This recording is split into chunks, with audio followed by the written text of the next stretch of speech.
Hello my dear listeners, welcome back to Garhdo Goes Geek for our first episode of 2022.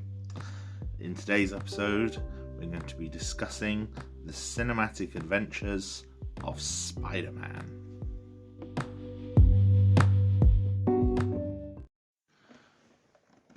Firstly, I just want to apologise for my voice today. Ever since New Year, I've been suffering with a bit of a cough and a cold. So my voice may not sound the best for this episode. But I am taking gaps so that hopefully you don't hear me hacking my lungs up. I hope you all had a good Christmas and a good New Year. I was prompted to talk today about Spider-Man, mainly due to Spider-Man No Way Home. So this episode will contain No Way Home spoilers, but I will clearly mark them out when spoilers for that particular film are going to happen. Because I don't want anyone who hasn't seen the film for whatever reason, I know it's still not safe in a lot of places for many people to go to the cinema, etc. I don't want anyone who hasn't seen that film to be spoiled unnecessarily, because I do think it's a film that if you can see it without spoilers, you deserve to, because there's some very good stuff that I know I would have been in. Well, I say I would have been annoyed if it had been spoiled for me, but spoilers don't tend to bother me much anyway, and I did in fact look up the spoilers the day before I went to see it, so. But that's because I'm just a bit of an odd bod. So, Spider-Man films. There have been 8 Spider-Man films that I'm going to talk about today. Well, no, sorry. 9 films I'm going to be speaking about today, because I'm also including Spider-Verse. I'm going to briefly touch on the Venom films, but not go too in depth on them here. I get the feeling I'm going to be talking about Sony's movies later on when I discuss the MCU later this year, because I'm planning on doing an MCU update in June. July, after Thor Love and Thunder. And I get the feeling once we've seen what Morbius has to offer and possibly some more idea of where Sony's stuff is, what Sony's doing with its properties, we might have an idea of what really we can say about the Sony universe. So I'm going to touch on Venom, but I'm not going to go deep dive into it at this point. I should add, I'm also not going to discuss the Avengers movies that Spider-Man is a part of, which would be Captain America Civil War, Avengers Infinity War, and Avengers Endgame. I have discussed those in my MCU retrospective back in season 1 in the early half of last year, so there's no need to really cover those here. And Spider-Man himself is not the central character, so while there are things you can discuss about how they handle the character, I'll probably fold those into any discussions that I make regarding Tom Holland's take on Peter Parker when I discuss his other films. Obviously, Spider-Man being one of Marvel's biggest and most popular characters, they've tried to put him in films pretty much since the late 60s, early 70s, with middling success. Marvel always kind of stumbled when it came to putting their characters in film, especially in comparison to their main rival DC Comics.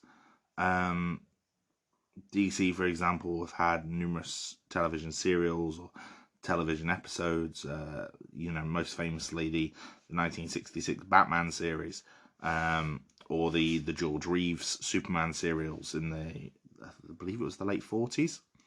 The Fleischer cartoons as well, the Max Fleischer Superman cartoons in the 40s as well, which have brought their characters to a wider audience. And the closest Marvel got with Spider-Man was a television series in 1977, starring Nicholas Hammond as Peter Parker. Now,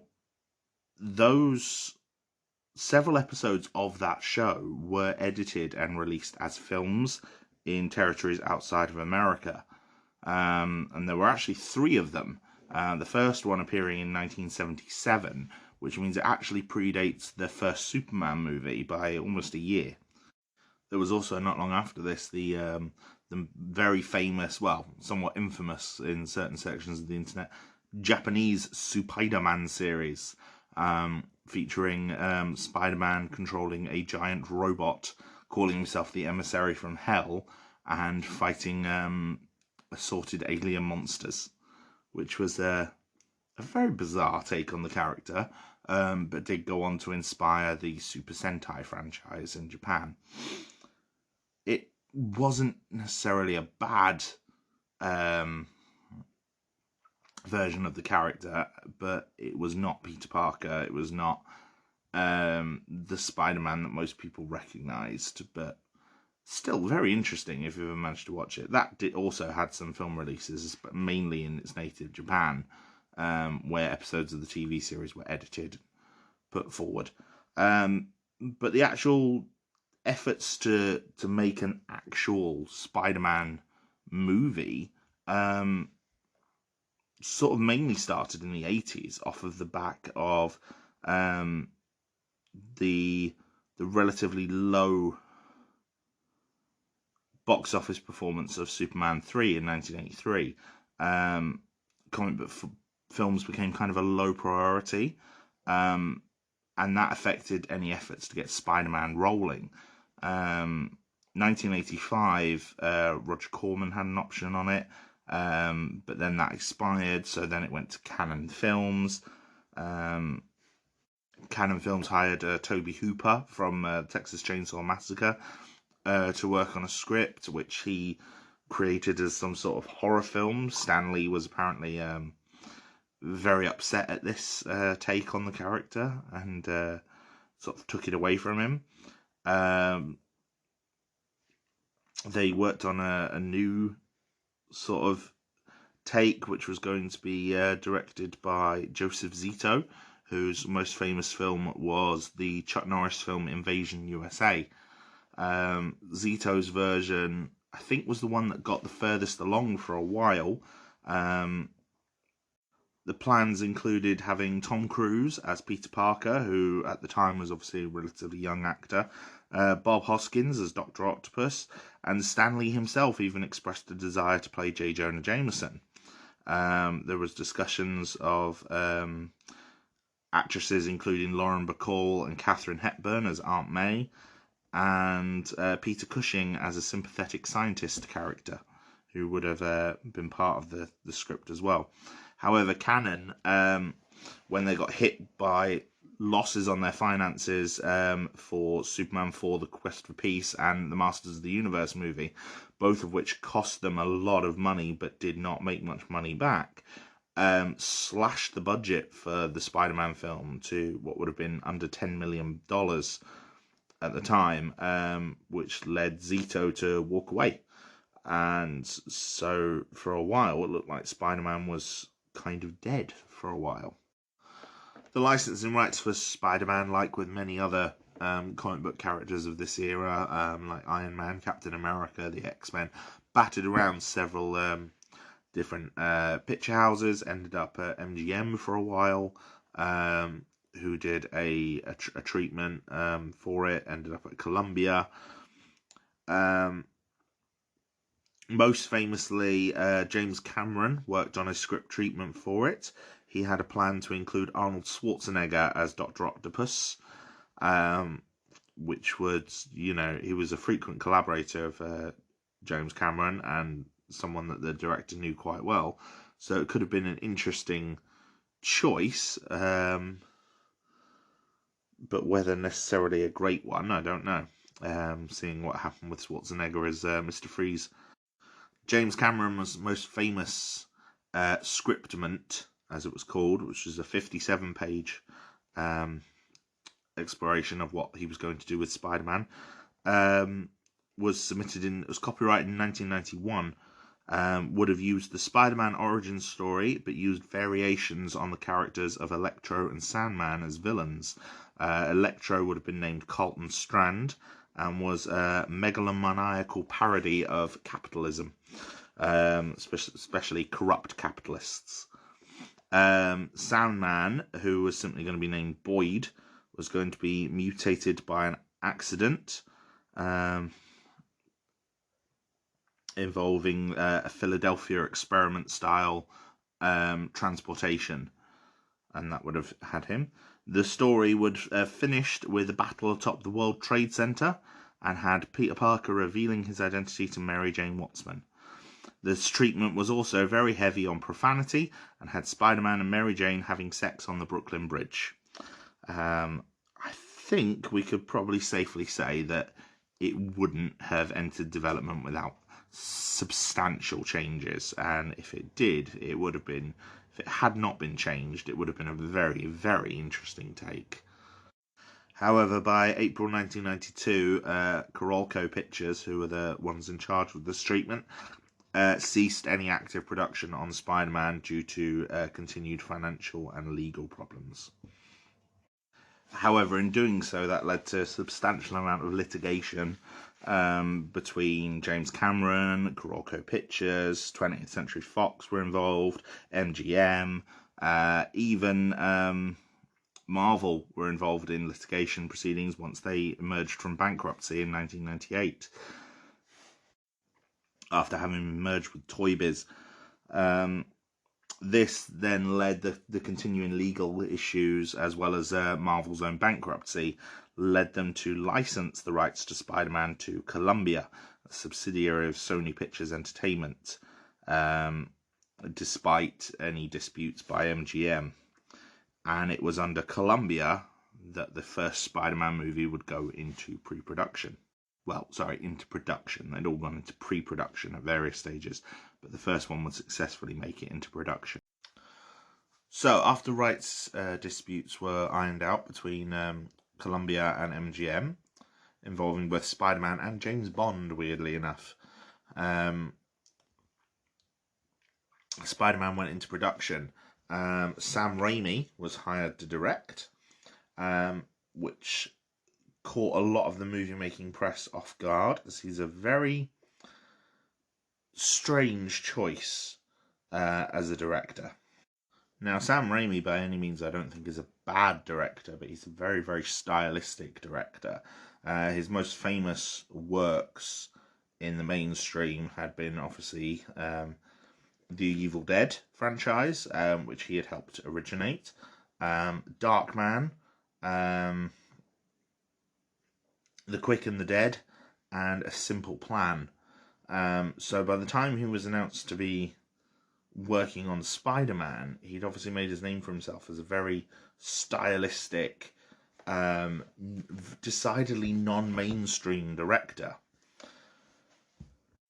which made the prospect of a Spider-Man film under him very similar to perhaps the sort of thing that we maybe had seen in 1989 with Tim Burton's Batman, in that we would have a director with a very unique vision creating their own take on this comic book character.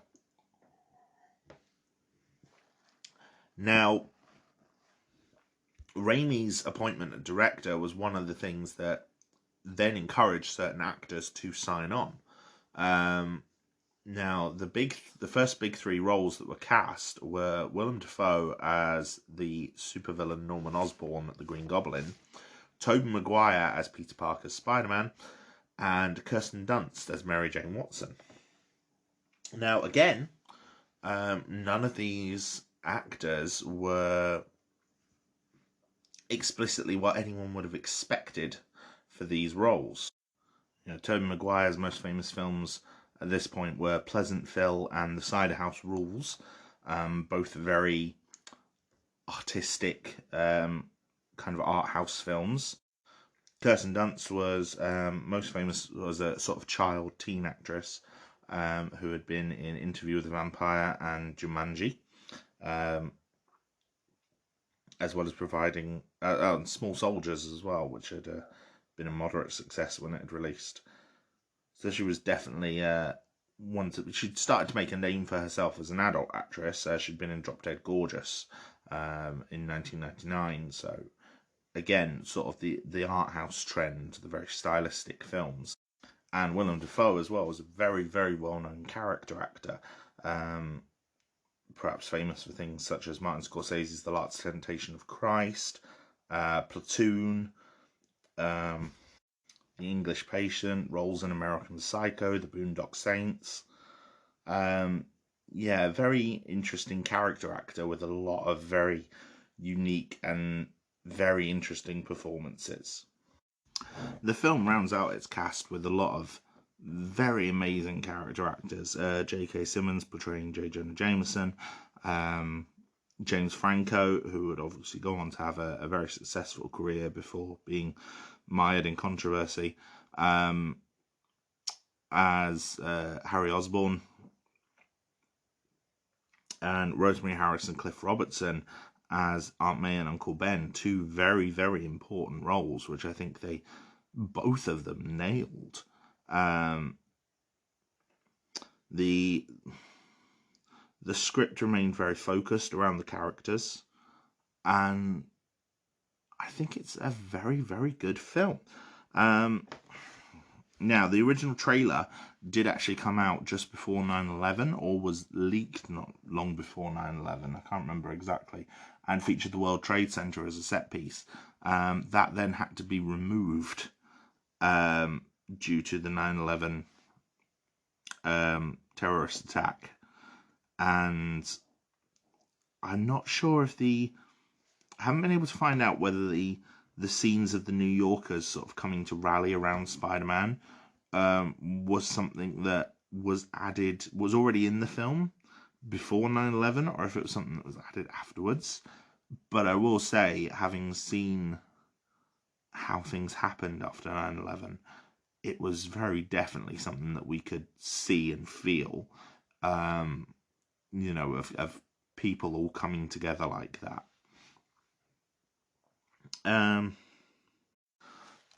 Now, all the time it was in development, they mainly used the James Cameron scriptment as its sort of guiding principle. Any rewrites that were done were based on that scriptment. However, I think the only thing that actually clearly remains from it is the idea of having organic web shooters. Sam Raimi said he didn't want to stretch the audiences. He didn't want to make it less believable to them by having Peter then build mechanical web shooters. He thought it just stretched their disbelief enough to have them have organic web shooters, which makes sense. He's a spider, so it's a sensible idea. I do think it takes away part of Peter Parker's genius from the comics, which was a sentiment echoed by many, many others, including Stan Lee. But it's not bad. Now, the film itself is very stylized. There is a lot of very bold color choices in a lot of the shot composition. A lot of the CGI work is very, very impressive. They end up creating something called the Spidey Cam, which was a camera they could suspend on wires between buildings in New York City and have it drop in an instant to like almost street level and swing forward, so that they could have footage of New York that they could then animate Spider-Man on, which is mind-blowing because nowadays they would just create all that in CGI. So yeah, it's a phenomenal piece of work. Several actors who were unsuccessful in auditions, including Joseph Manganiello and Elizabeth Banks, who obviously auditioned for the roles of Peter Parker and Mary Jane, do appear in the film as other characters. In those cases, they are Flash Thompson and Betty Brant. Bruce Campbell also gets a cameo, as he does in pretty much every Sam Raimi film. In this, he plays a wrestling announcer who gives Spider-Man his name. The film, to me, has a lot of similarities in terms of its tone, not with the sort of the more modern era of comics that we have nowadays, or the sort of dark era that we had in the 90s and early 2000s. Instead, it feels very, very much like the sort of Silver Age, Bronze Age stories that we would have seen under Stan Lee, John Romita Jr., Gene Colan, people like that, who would have worked on the Spider-Man titles, in the 70s and maybe the early 80s. What I mean by that is that the film isn't grounded necessarily. It has elements of it that feel a bit goofy, but not necessarily in a bad way. In that it just feels very comic booky, very kind of pulp. Yeah, it's hard to explain without making it sound bad, because a lot of these words are what we use to kind of deride Pulp Fiction, but Pulp Fiction has its own charm, and a lot of the early comic books were designed as Pulp Fiction. This is the reason why early comic books fetch such a high price on the second-hand market, is because they were designed to be pulped. They were designed as disposable fiction. And that's not a bad thing, because they're definitely good stories. And as is the Sam Raimi Spider-Man film. There's a lot of nice touches, nice character touches. J.K. Simmons as J. Jonah Jameson, for example, protecting Peter Parker when threatened by the Green Goblin, which is a very, very Jonah thing to do. I will say I'm not a huge fan of Tobey Maguire's take on Peter Parker, especially watching it back with a more modern eye. Some parts of these films have not aged very well. Most famously, the sort of homophobic slur that he uses against the wrestler Bonesaw McGraw. But other elements of just the way Peter Parker is handled, his attraction to Mary Jane, and despite the two of them not really having anything in common or any real history linking to them beyond like a small friendship when they were kids and then just living next to each other for 10 years since. Some elements are a bit... Yeah, it comes across a bit creepy in some ways. Maguire's, Peter Parker's obsession with Mary Jane in this. But it's not a terrible film. In fact, it's a very, very good film. There's a reason it's so popular and has remained so popular over the last 20 years. 2002 it came out. And it's because it's a stylistic, visually striking film with a good story anchored by very, very strong performances from very talented actors. Despite any issues I have with Maguire's Peter Parker, I can't help but deny that he is a very, very good actor for that character. The parts of him that feel like the Peter Parker in the comics feel so much like Peter Parker and Spider-Man that I can't deny that he is Spider-Man. If that makes sense. Special mention goes to Willem Dafoe, especially. I think Willem Dafoe, as a character actor, he's one of those you see in an ensemble. This, I think, for me, as well as many, many other people my age, was where we sort of started to notice just how good of an actor he was. He put so much of himself into this role. For example, he insisted on wearing the stunt suit. So most of the scenes where you see the Green Goblin just in the stunt suit, that is Willem Dafoe wearing the suit. Even while riding the glider, if he was allowed to do it, they let him do it because he wanted to do it for two reasons.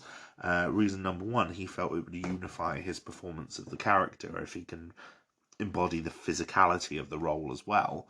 But also, he's gone on record as just saying it's fun and he enjoys doing it. And I think that definitely helps. Because it does make the Green Goblin this incredibly menacing force, even when we can't necessarily see his face a lot of the time because of the mask. He also has some very good scenes, like where Norman and the Goblin personas are talking to each other, and he is just chewing the scenery in all of the best ways. Um, and there's even little tidbits like the fact that he's wearing false crowns as Norman Osborn, but as the Goblin isn't. Um, which again, yeah, a very nice touch to signify the Goblin persona as more bizarre. The core three of Maguire, Dance, and Franco are all very, very good in their roles. They all have a decent chemistry between them. I'm not as sold on Maguire and Dunt's chemistry a lot of the time. Um, some of the scenes of just the two of them together feel a bit forced or a bit strained, to me, especially. But Maguire and Franco especially have very great chemistry as best friends. Rosemary Harris's Aunt May is brilliant and comes up with some brilliant lines. J.K. Simmons just steals every scene he's in, again, chewing the scenery in the best ways. And Cliff Robertson's Uncle Ben is, such an important role to get right with a small bit of screen time. And I think because of the power of the line, with great power comes great responsibility, which is often attributed to the very first appearance of Spider-Man in Amazing Fantasy 15. But again, I don't think it is verbatim how it is there in the film. But it's just a very memorable line that works so well. As I said, there's a very positive New York vibe, which fits with what we saw in the post 9/11 attitudes in the city. Can feel a bit cheesy at times within the film itself, but it's not terrible. The film can also be quite brutal at times. There's some very, very brutal fight scenes, especially the final fight scene between the Goblin and Peter Parker. There were some hits there that you can really feel. And like I said, some bits have not aged well. The humour, even beyond that, some of the things like Macy Gray's performance. It's like I'm sure Macy Gray is lovely, but she did not have a huge successful career after the 2000s. And speaking of cheesy music, there's a Chad Kroeger and Josie Scott's Hero on the end credits, which was everywhere the year that film came out. The thing is, the film went on to be this enormous comic success, and I think we had successes with Blade and X-Men over the 4 years prior, but I think Spider-Man definitely is the one that sort of proved that there were life in comic book movies after the decline of the Batman series. I mean, Spider-Man went on to, it had a 139 million budget and went on to score 825 million worldwide. And 407 of that in North America. That's insane numbers. Even nowadays, those would be very, very respectable numbers. But for 2002, you forget about it. That was one of the biggest films ever. The sequel was made for a much bigger budget, Spider-Man 2, 200 million. It actually made a bit less money at the box office. I think was ranked a bit less critically as well, which is bizarre to me because I think most people will agree it's generally an improvement on the first. One critic at the time called it a bit too self-important for its own good at times. Again, the second film has a very notable character actor as its main villain, which is Alfred Molina. Alfred Molina has, again, a very storied career, mainly as that guy type of character, where it's like you recognise him from different films, but he does a lot of character pieces, essentially. And he played the villain Dr. Octopus in the second film. He's very, very good. Dr. Octopus is a very good villain and a very, very sympathetic villain. Green Goblin was sympathetic to a point, but you could sympathise with Norman but hate the Goblin persona. Whereas with Otto, because of how the groundwork for the character is established very early on, with his arms being in control of him, and him just trying to do this revolutionary science experiment. He's trying to create a fusion reaction, which is something that is still being researched nowadays, although not quite to the same extent it is in the film. Because a fusion reaction would be one of the most pivotal developments in clean energy production.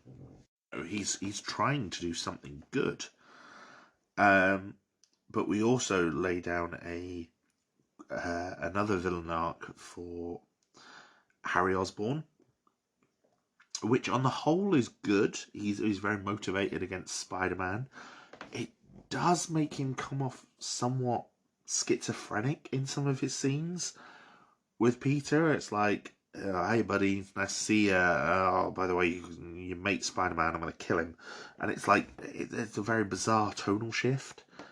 Like at Peter's birthday, and it's like you feel like it's straining the friendship between these two, but then their actual friendly chemistry comes in and completely overrides that, because like I said, the two of them had very, very good chemistry together.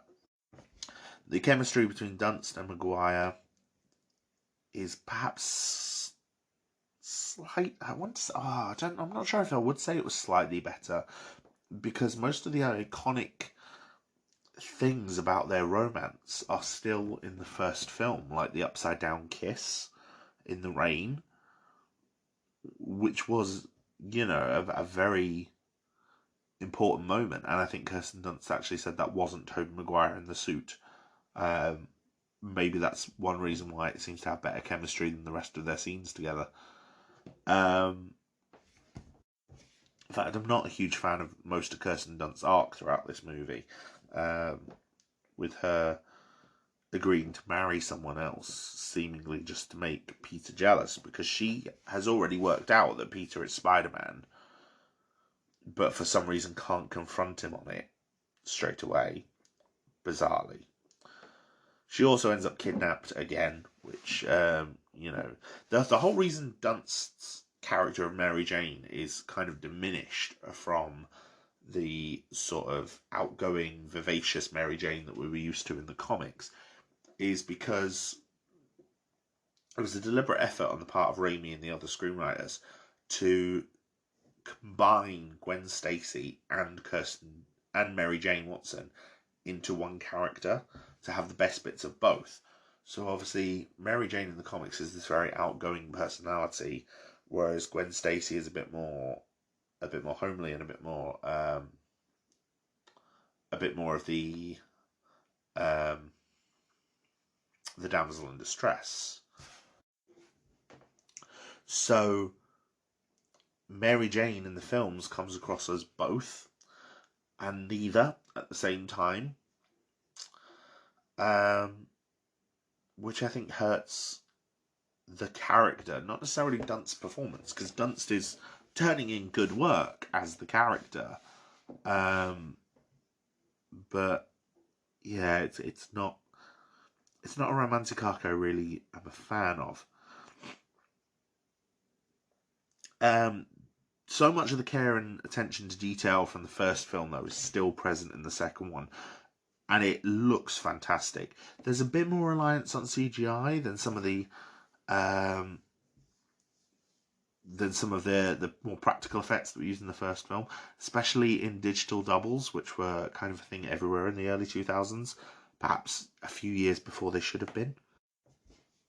And it's one of those, you can look at a lot of films in that time, and some of them have digital doubles done very, very well, like some of the Lord of the Rings films, and then some of them have digital doubles done very, very badly, like some of the other Lord of the Rings films, but also Spider-Man and Daredevil and Blade 2 and Harry Potter as well. Had some very, very bad CGI work in its early installments.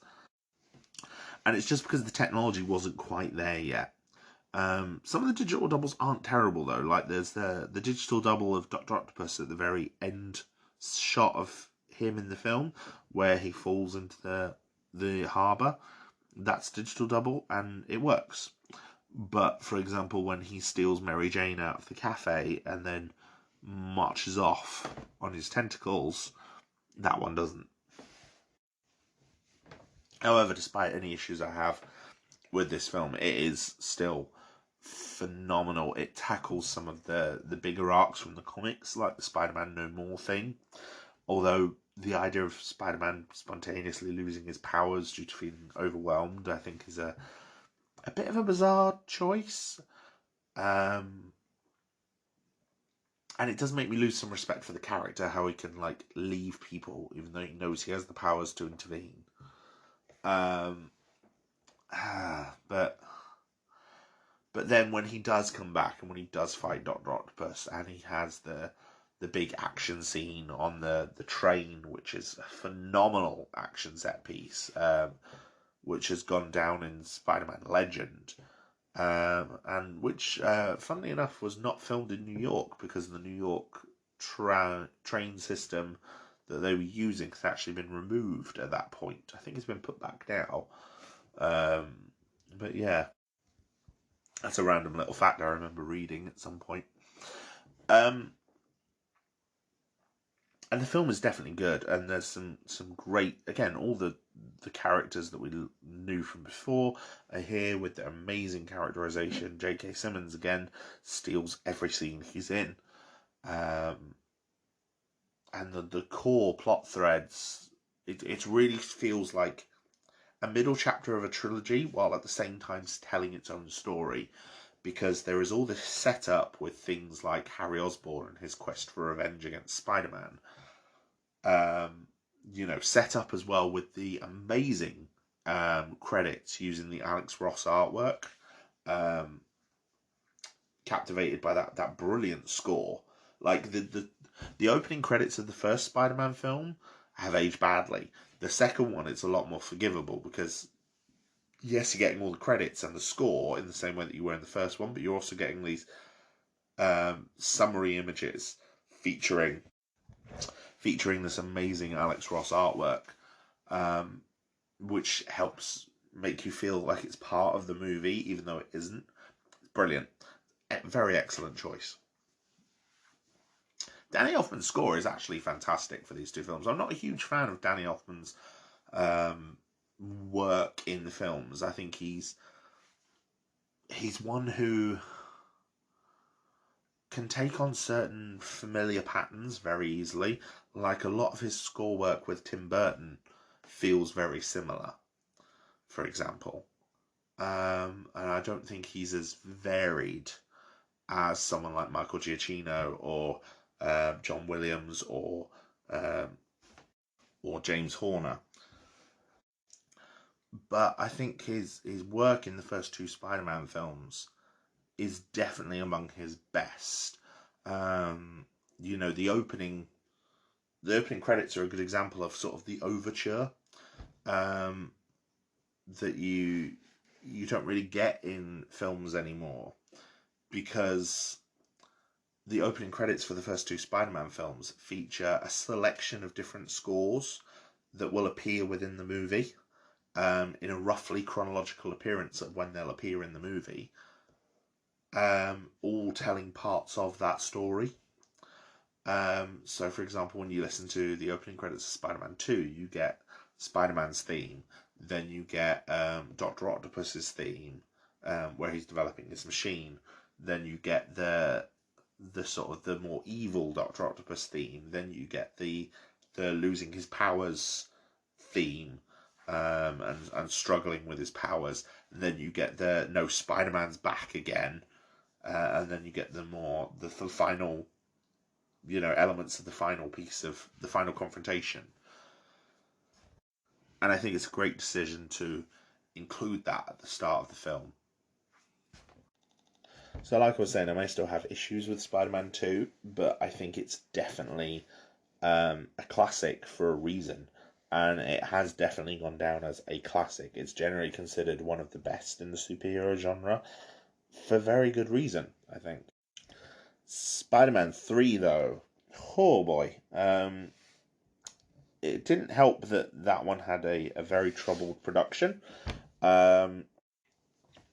where Sam Raimi clearly wanted to do one thing, and Sony, specifically executive producer Avi Arad, who has made a lot of controversial decisions regarding the adaptation of characters, especially Spider-Man, over the years. Avi Arad has a background in toys, so for him it was this action figure sells, so this character should be in the film, and he wanted to put Venom in the third Spider-Man movie. Sam Raimi had no interest in doing Venom at all. So as a result, Spider-Man 3 feels like it's constantly juggling its three villains with Harry Osborn, Venom, and Sandman, the villain that Sam Raimi actually wanted to use. Constantly juggling for screen time. Most egregiously, with characters sort of disappearing as villains for significant parts of the runtime, starting with Harry Osborn getting the tired trope of amnesia after an unsuccessful attack on Peter Parker. It's not great.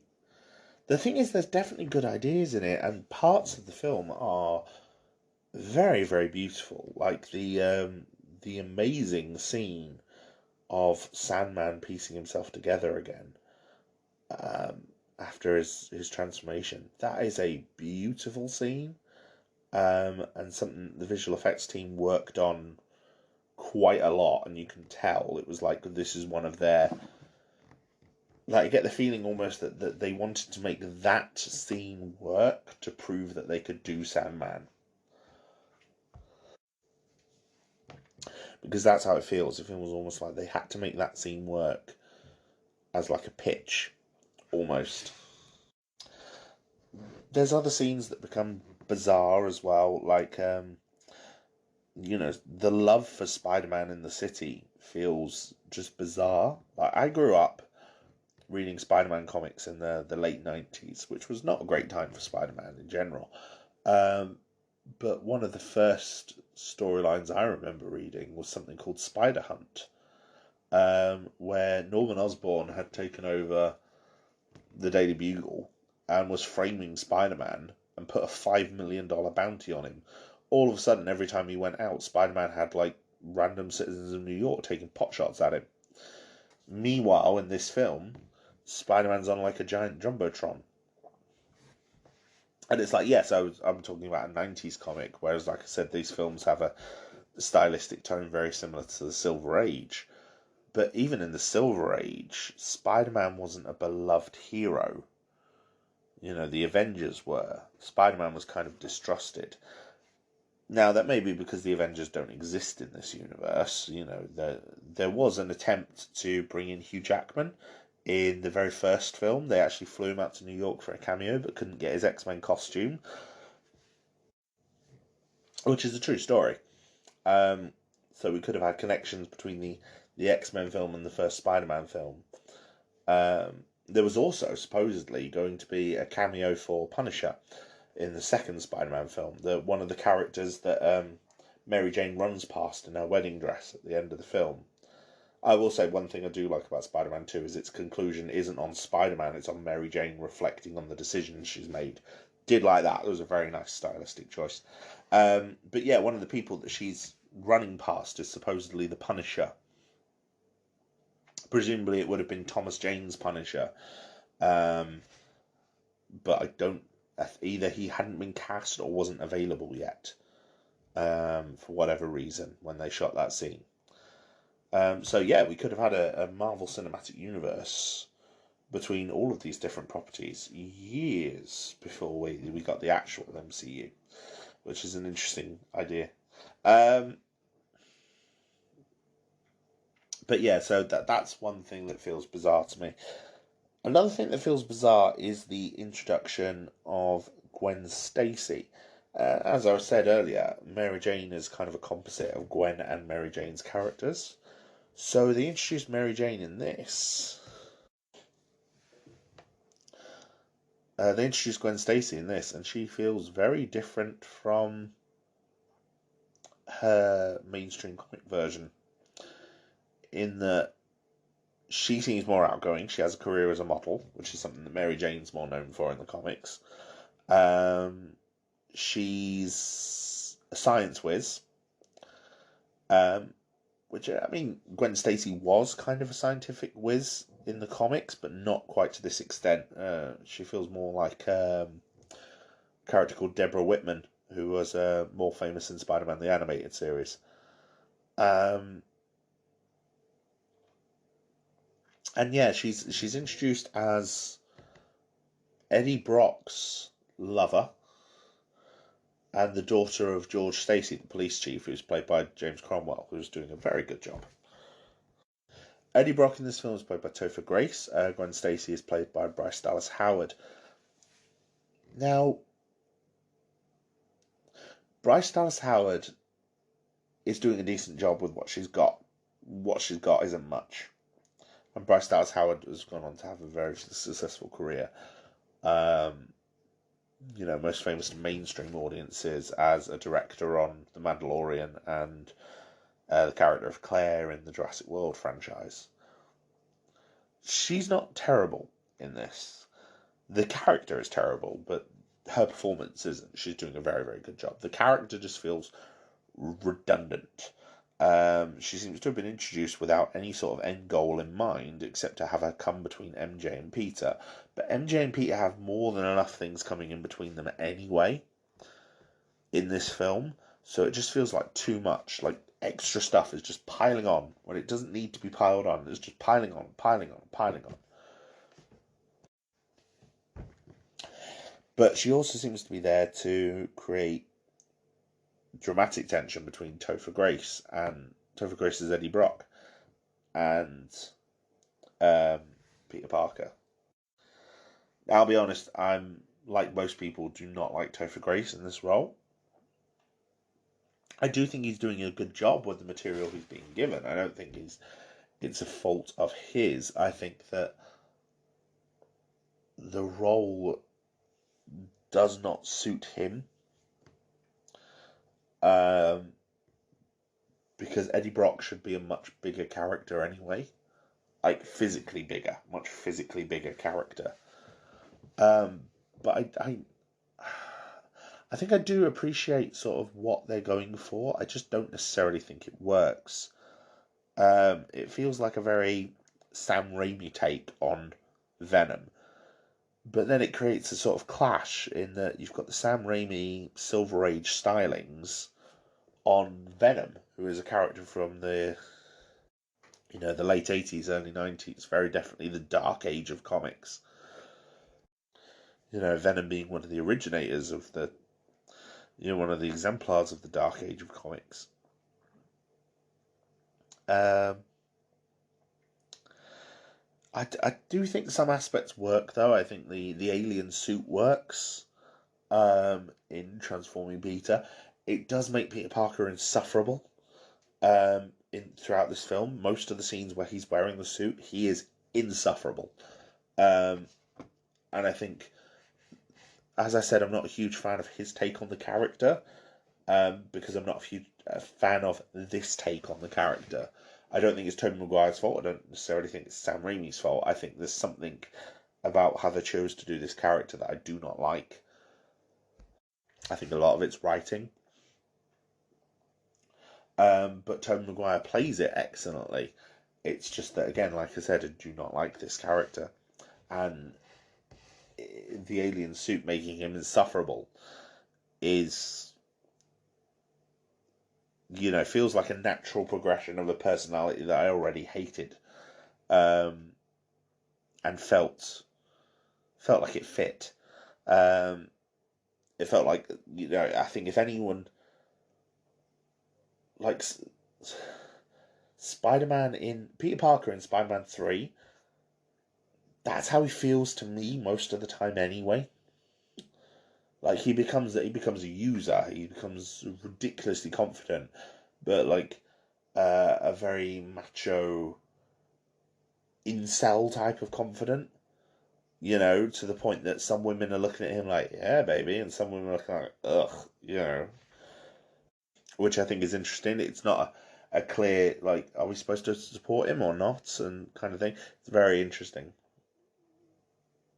Yeah, some parts of it are an interesting choice, like the little emo fringe, but, there's definitely good parts of it, and I think, the actors do a decent job with it.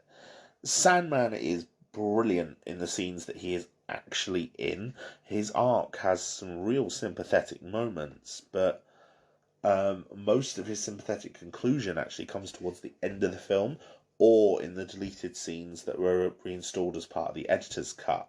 So, for example, learning more about his daughter and why he's become a criminal. Um, and it makes him feel very similar to Otto, or in a way, from Spider-Man 2, and yet the fact that most of it comes in the conclusion, which is that's the bit I'm not so keen on. The final act fight as well also has some very, very stilted line delivery. Some from Topher Grace, but most especially from the extras. Some of the extras who were just given lines to say are terrible. And it's like, they feel very forced cameos, but I'm not sure who any of them are. There's a lot of cameos throughout these movies anyway, like a lot of actors who would go on to have more successful careers afterwards, like Octavia Spencer, Joel McHale, um, as well as obviously family and friends of the main characters, and then Bruce Campbell's own cameos throughout the three films, of which again his cameo in this one is his most insufferable. Um, but kind of deliberately so. He still has a sort of charm to it. Um, I think in part due to Bruce Campbell's very, very good comic timing.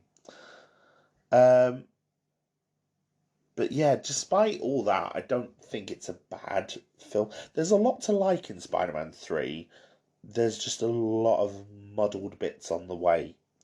I think that the final act, especially that final action climax, is pretty satisfying.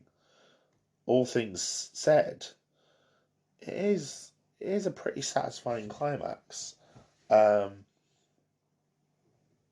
having Harry and Peter come together to fight Venom and save Mary Jane, because Mary Jane is the one thing they've got between them that they both care about. Um, I do think the reveal from the butler maybe isn't as good, which is why I'm quite glad that the editor's cut removes it, because it does become a bit of a plot hole. On the whole, though, Raimi's Spider-Man's trilogy is very good. There's definitely some missteps in there, but they are good films, and they have a very deserved legacy, as well as a life forever in memes.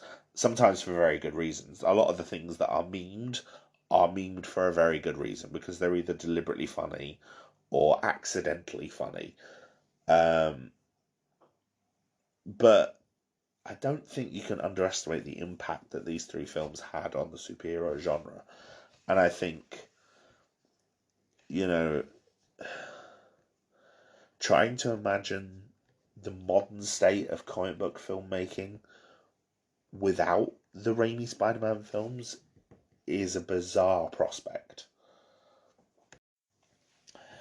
Now, The Amazing Spider-Man Duology by Mark Webb and starring Andrew Garfield in the title role.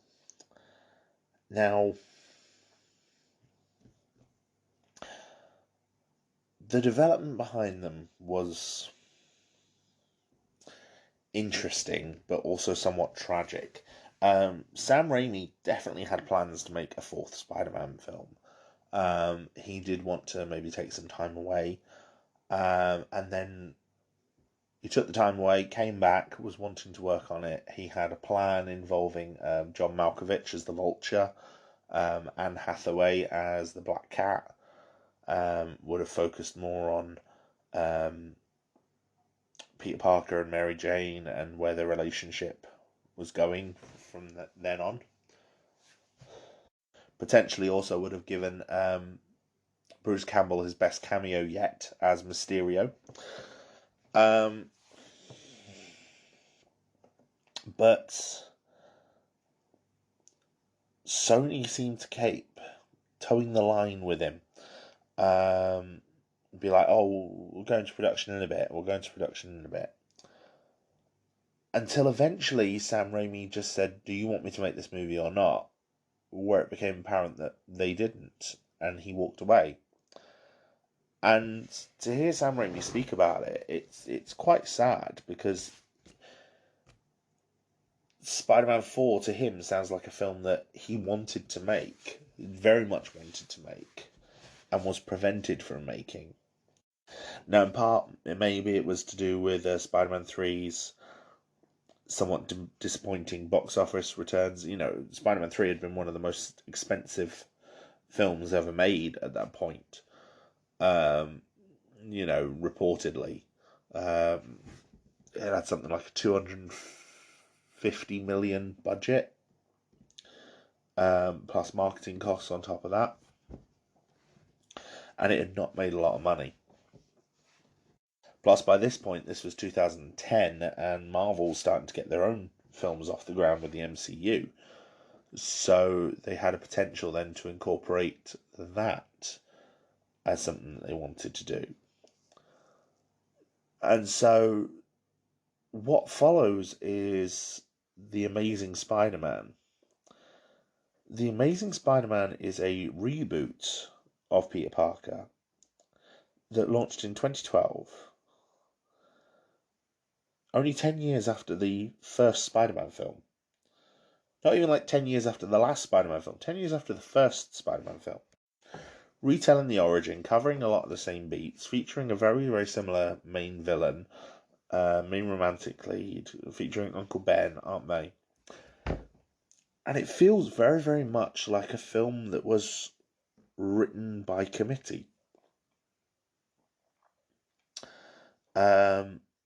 You know, and across both of these two movies, you can see a large amount of names in the writing and screenplay and producer credits, suggesting that quite possibly, yes, it was a movie written by committee, which is a shame, because even with that said, I do think there is a lot to like in these two movies. They're not terrible by any means. I know a lot of people were very, very turned off on them because of it meant the end of the Raimi Spider-Man universe, which a lot of people would come to love. But I think going back and watching these films again now, separate from that, knowing where they end up, there's still a lot to like in them. And I'm going to go on and explain some of my reasoning behind that, while also highlighting their problems, because they do still have problems. I mean, for starters, like I said, the first film especially retreads the ground of the Spider-Man origin, but also avoids any direct retellings. So it's Gwen Stacy rather than Mary Jane. It's, you know, he doesn't become a wrestler; he becomes a vigilante. He, you know, the person who kills Uncle Ben isn't a carjacker, or it's just someone that Uncle Ben runs into a street. Even things like the with great power comes great responsibility line gets turned into something else said by him, said by Martin Sheen. He's like, you know, if your father always said if you had the ability to help someone, then it was your moral obligation to do so. That's what's at stake here. Responsibility. I mean, I'm paraphrasing badly. It was a clumsy retelling. But even then, I do think that some scenes in the film are still great. You know, there was Peter's reaction to his spider bite has a lot of quite body horror moments, like where he's flashing around in his room and he's reacting very hard to say very spider-like, very animal-like, kind of twitching and nervous. The scene on the subway where he first uses his powers and can't quite control them is entertaining. It's and then seeing him test his powers at like the while skateboarding and swinging on chains at the docks. It's not a bad scene. There's even some really subtle character stuff that I'm watching this back recently. I found myself quite liking, like Flash Thompson is obviously Peter's bully in this, and this is now set in Midtown High School of Science and Technology. So it's a science and technology based school,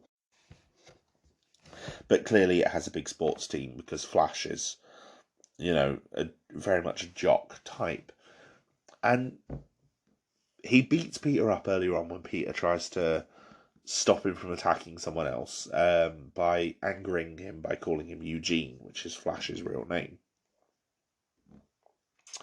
And that causes Flash to batter Peter until Gwen kind of steps in and embarrasses Flash to get him to leave him alone.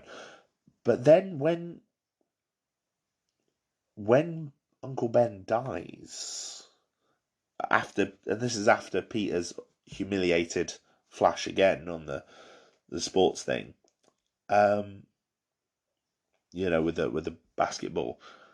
When Uncle Ben dies, Flash kind of reaches out to him, and Peter kind of pins him up against the locker, like as though he's going to attack him.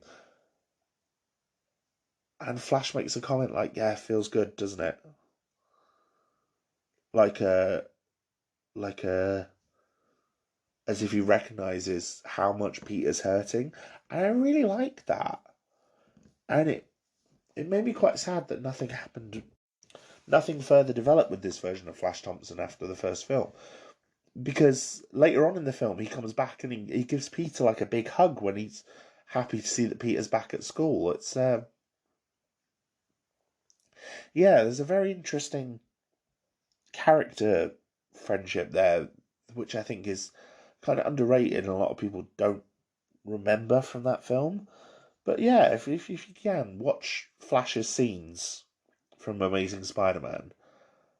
And it's just that there was a very clear effort there on the part of the writers or the actors or someone to have Flash kind of change and develop from the bully to the character that he becomes in the comics later on, where he does actually become one of Peter's friends and eventually becomes Venom. And I kind of like that. That was an unexpected thing when I was watching it back recently. So obviously I just wanted to comment on that here, because I think a lot of people might not have noticed that. Peter becomes a vigilante trying to hunt down the person who killed Uncle Ben. And that's what leads him to gradually develop the Spider-Man persona. Like, he starts wearing a mask because someone says, "Oh, we've seen your face. You gotta watch yourself." He develops the web shooters to increase his mobility.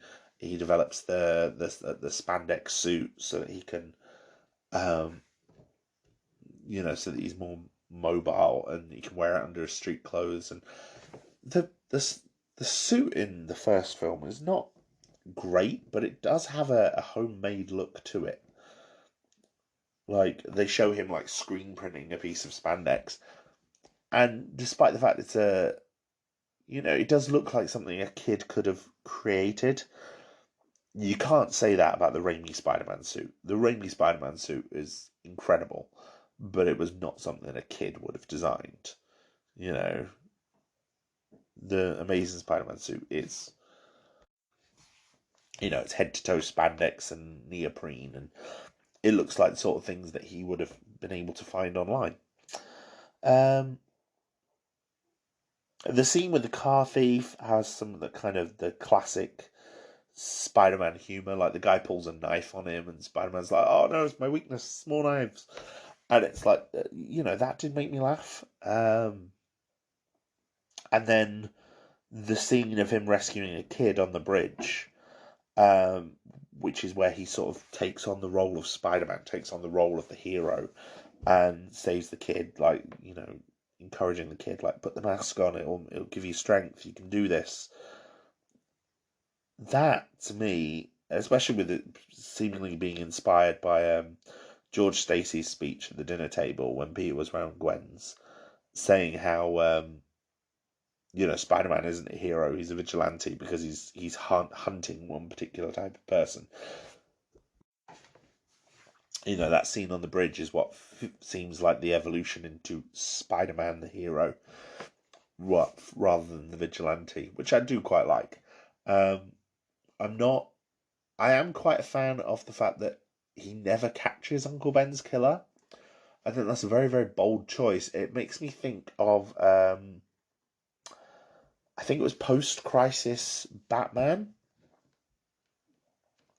where Batman never catches the person who killed his parents.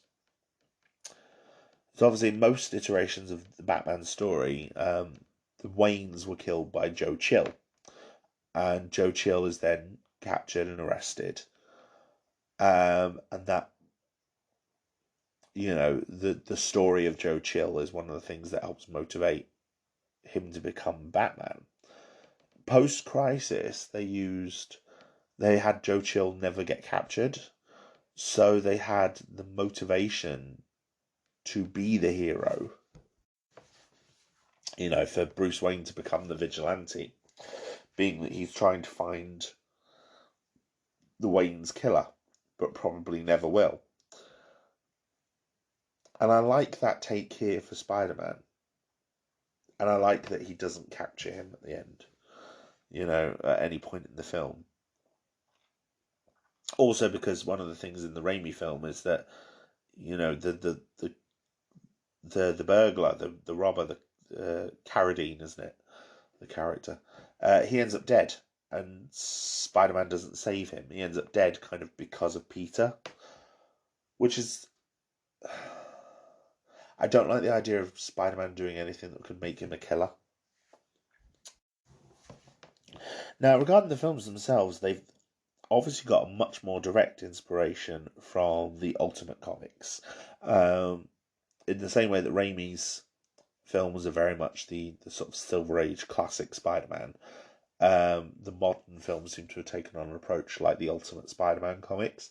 Now, for anyone who hasn't read those comics, the Ultimate Comics line by Marvel was an attempt in the early 2000s to sort of to reinvent those stories for a modern age, reinvent a lot of the classic characters, classic concepts for a modern age, without the decades worth of baggage that they had accrued. And Ultimate Spider-Man was very successful. It was the most successful one of that line. It was written by Brian Michael Bendis and was very, very popular. In that, though, it explicitly tied the origin of Spider-Man's powers to Oscorp, and tied the experiments at Oscorp into the super soldier serum, which is obviously used to explain a lot of superpowers, such as the Hulk as well, which the MCU had recently just done as well, in their Incredible Hulk film. So I think the decision to use the Ultimate Comics was a smart one, and it does create a sort of a more of a mythology for this world, but it also raises questions like, why is Oscorp involved in so many experiments with transspeciesism? Beyond the fact that it can create a lot of supervillains and give Spider-Man his powers. Lizard comes in. Lizard was a villain who was kind of teased by Kurt Connor's role, played by Dylan Baker in Spider-Man 2 and Spider-Man 3. He's somewhat sympathetic. And Rhys Ifans put a lot of work into the behind the scenes. Like, he did a lot of on-set motion capture as the lizard, wearing like a lizard mask, which was very bizarre to watch, but very interesting. Although the character does like almost a complete change after his first transformation, and goes from being a sympathetic friend of Peter Parker to someone who could not seem any more villainous, just delivering normal dialogue. It's very bizarre, uh, and yeah, it's a weird choice. The film is also a lot darker in tone, as well as its visual style. Like, a lot of the visuals are very, very dark, somewhat muddy. Um, the score is also nowhere near as memorable as the Danny Elfman scores or Christopher Young's score for Spider-Man 3. It's again, feels like it's done by committee.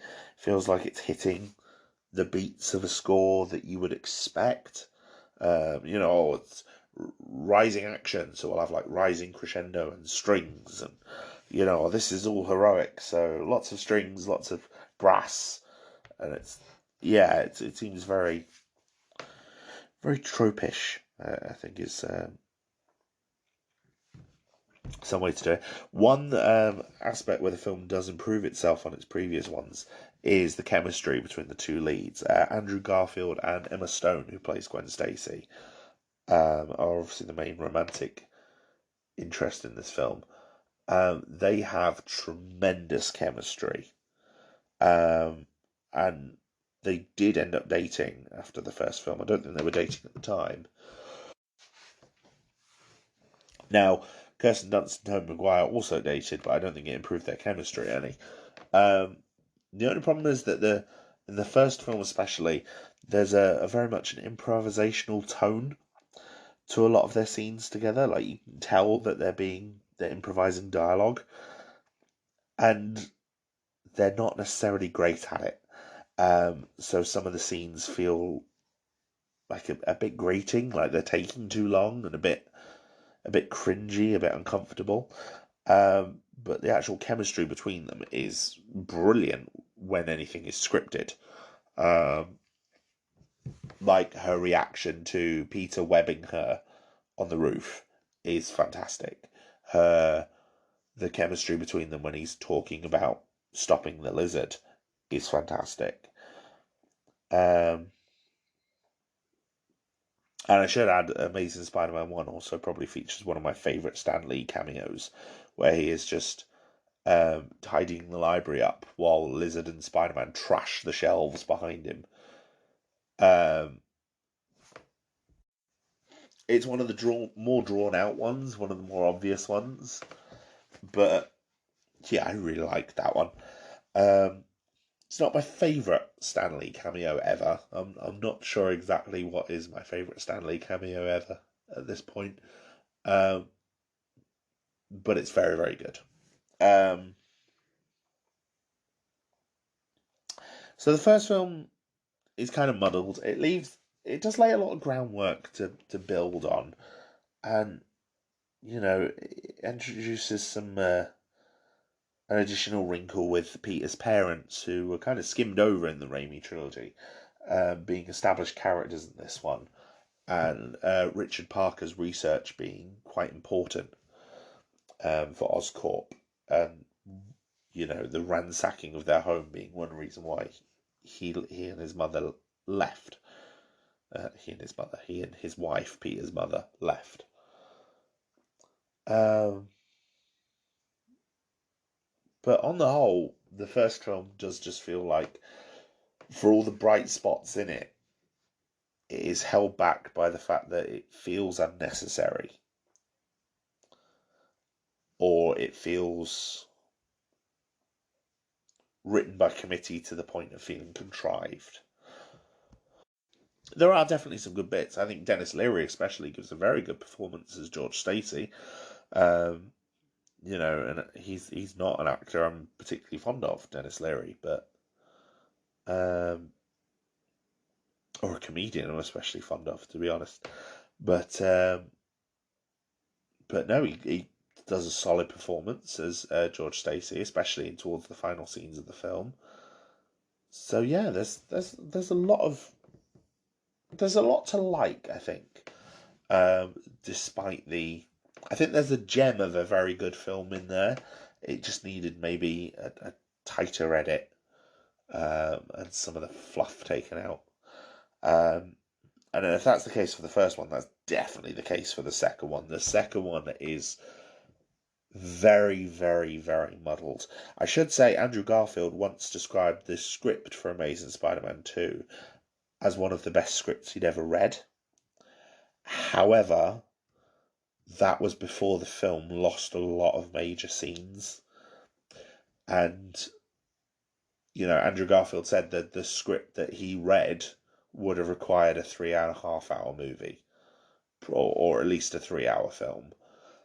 But once parts started to get cut away, other bits then had to be cut away as well because they no longer made sense. And we know that there was a lot that was cut out of this movie. Like, there are scenes in the trailers, about 40 minutes of this film in trailers, and I think about 10 minutes of that aren't actually in the final film.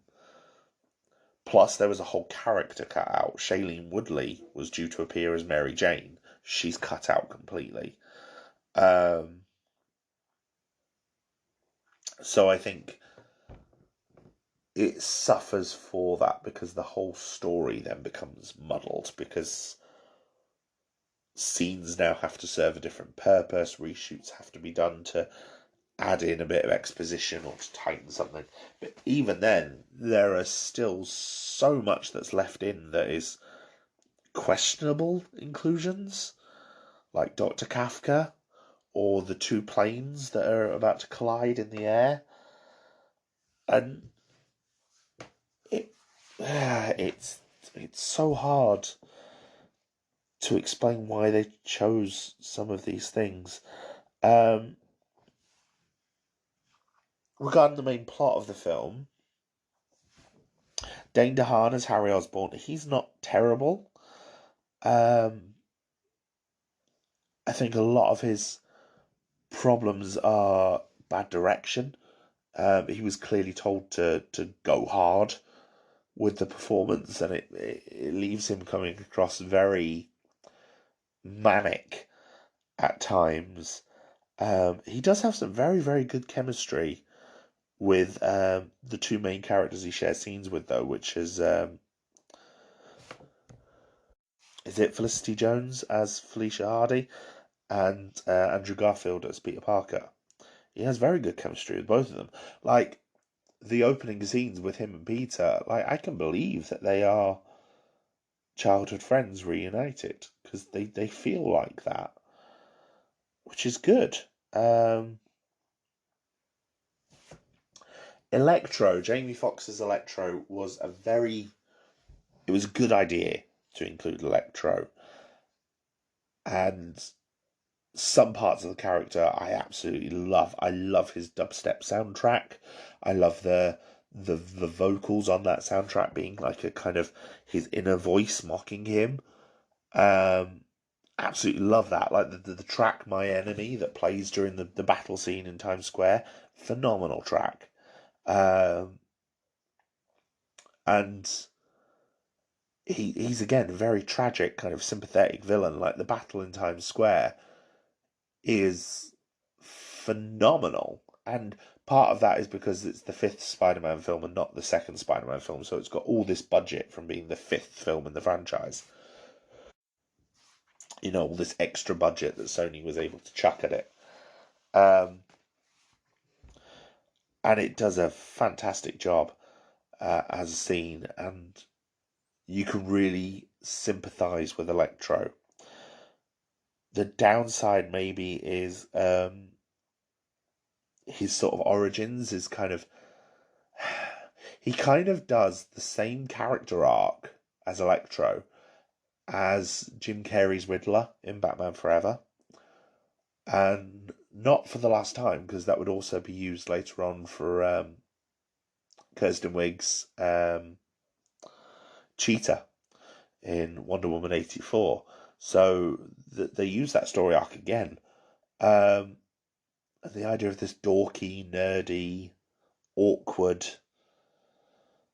but hard-working member who's underappreciated and taken advantage of, gaining powers or abilities, and then being able to get their revenge. Although Electro's revenge isn't quite the same as the more explicit revenge that Riddler and Cheetah get, which is slightly better. Like, we don't see him beat his boss or anything. And I think of all the villains in these films, Electro is definitely the standout. Helped by the action scenes, the score, and the parts of Jamie Foxx's performance that do work. This like I said, his dubstep score especially stands out against the score for this film. I mean, the score for this film is better than the first one as well. The first film's score was done by James Horner, and it's not terrible, but it's not James Horner's best work. The score for this one is done by Hans Zimmer, who is a much better composer in general, I think. But then he's also backed up by a group called the Magnificent Six, which includes Pharrell Williams, Mike Einziger, Junkie XL, Johnny Marr, Andrew Kwasinski, and Steve Mazzaro. And it's like they're also all good composers and all good musicians. So you can see why the score for this film is better.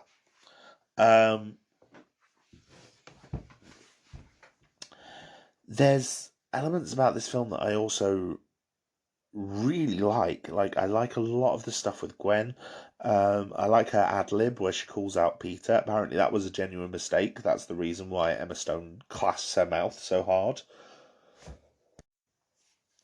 She was meant to shout Spider-Man, and she shouted Peter. And yeah, the director liked it, so kept it in. I like them committing to the decision to kill Gwen Stacy off. Pre-Spider-Verse, which was, I think, the Spider-Verse crossover with the introduced Spider-Gwen, came out the same year as this film, 2014. So that was what Gwen was most known for, was dying. And them deciding to commit to it, I think, is good. It does mean that it's another Spider-Man film that ends with a funeral. There's like 4 of these films that end in a funeral. The only one that doesn't is Spider-Man 2.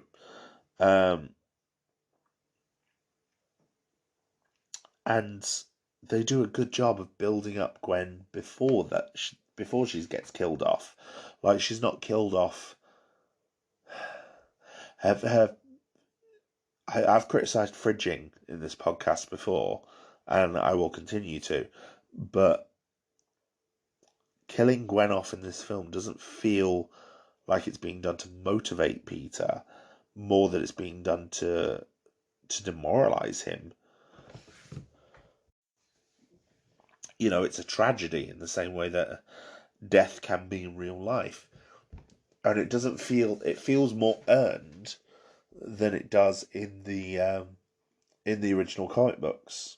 In the original comic books, Gwen Stacy's death feels sudden and out of nowhere, and she's not quite been built up as much as she is in this.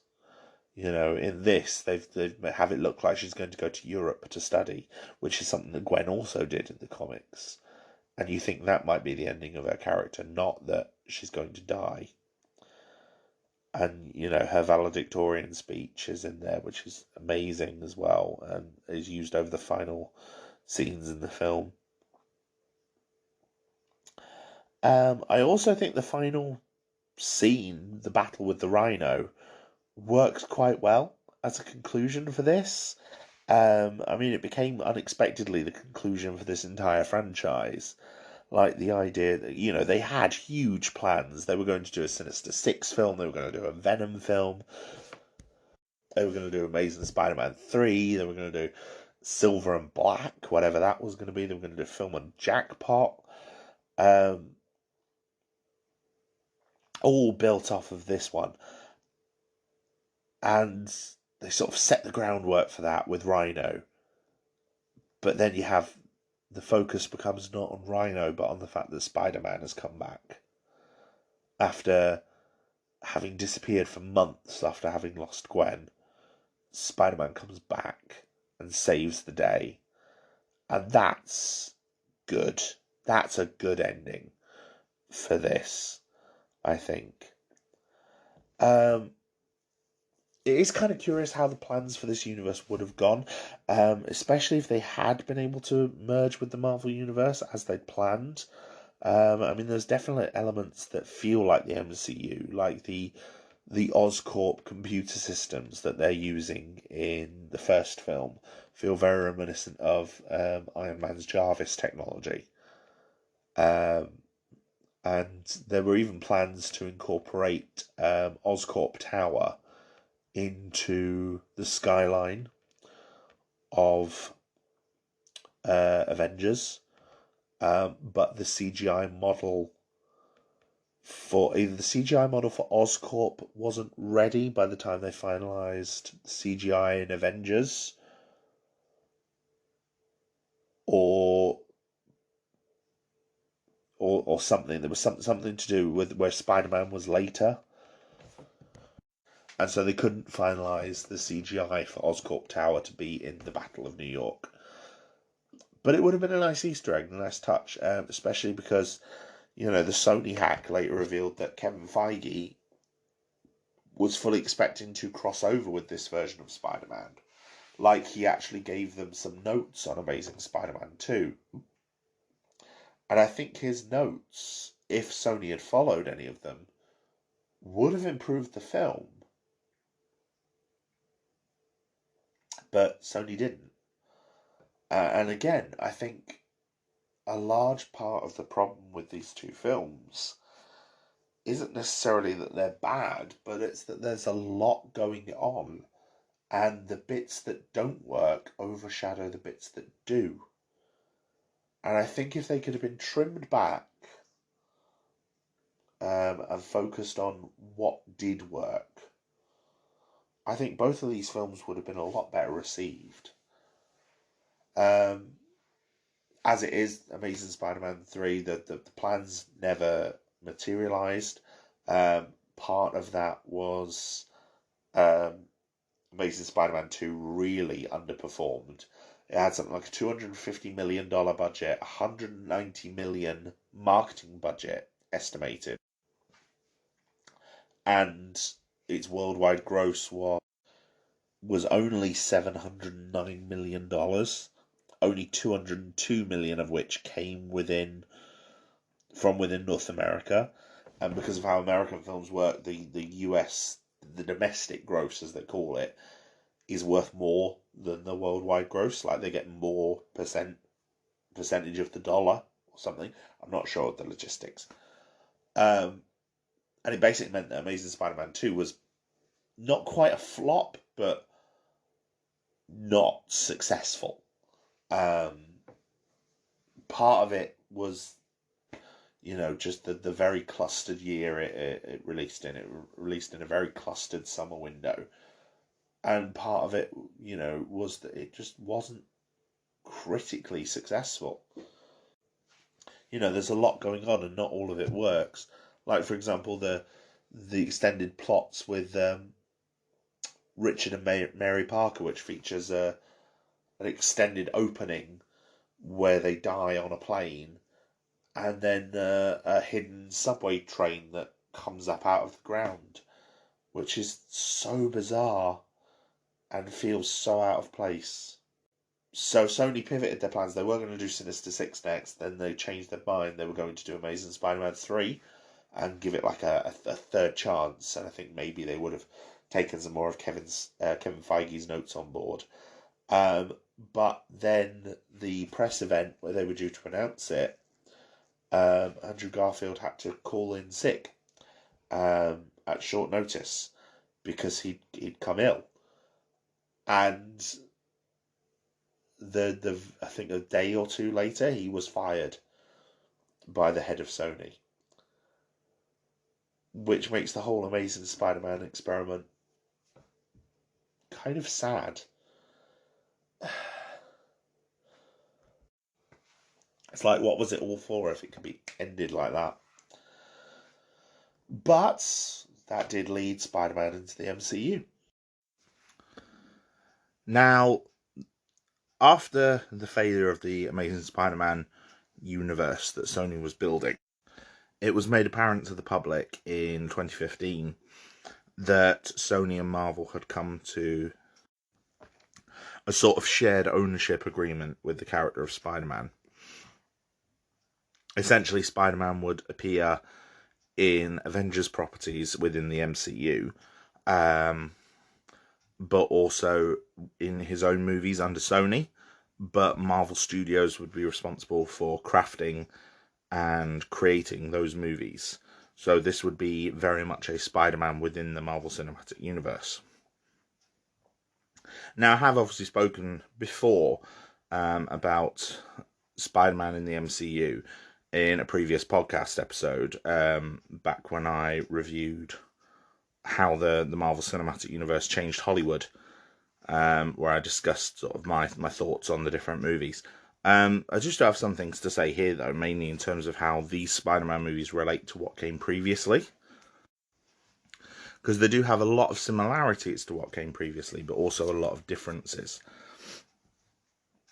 As I said, the main attraction from them is having the Spider-Man character interact with the world that was already established within the MCU, and potentially with the Avengers characters themselves. I think there's a part of the licensing stipulations is that 2 Marvel characters, like MCU characters, appear within each of the Spider-Man movies. So the first one features Captain America and in like a small cameo, and Iron Man as in a more substantial supporting role, as well as also featuring Happy Hogan, who gradually evolves into a Spider-Man recurring character, and a brief appearance from Pepper Potts. And then the second one, Far From Home, features Nick Fury and Maria Hill, although in the closing credits it's revealed that the Nick Fury and Maria Hill that we've been following throughout this movie are actually Talos and his wife from the Skrull characters from Captain Marvel, which is a nice, interesting little twist. I believe part of the licensing stipulation also means that most of the characters created for the Spider-Man films cannot appear within the wider MCU. I think the only one who really has a major appearance was the character of Mr. Harrington, who has a cameo appearance in Incredible Hulk and was later retconned to actually be the same character. Obviously, when Incredible Hulk was made, they didn't know the Spider-Man films were going to happen, so it was just a case of they hired the same actor and then went, oh yeah, that's the same character. That's him back when he was in uni. And beyond that, I think the only other one who does appear with any significant role is the character of Ned Leeds, who has a brief cameo in Avengers Infinity War. Oh, and of course Aunt May in Captain America Civil War. Oh, Ned also has a cameo in the end of Endgame. I should have mentioned that. So the Spider-Man films are still kind of their own beast within the MCU. I think they managed to keep to the core of how Peter feels in the comics. They've definitely tried to make Peter and his cast good, well-rounded characters, not just a box-ticking exercise so that they can have Spider-Man within the MCU. They are very definite characters. Like I said, Peter feels like how he is in the comics. He's very selfless, he's very brave. He doesn't rise to bullies like, for example, Flash Thompson's taunts. In fact, if you watch the films, he barely says anything to Flash. And he hardly ever responds to any of Flash's taunts towards him.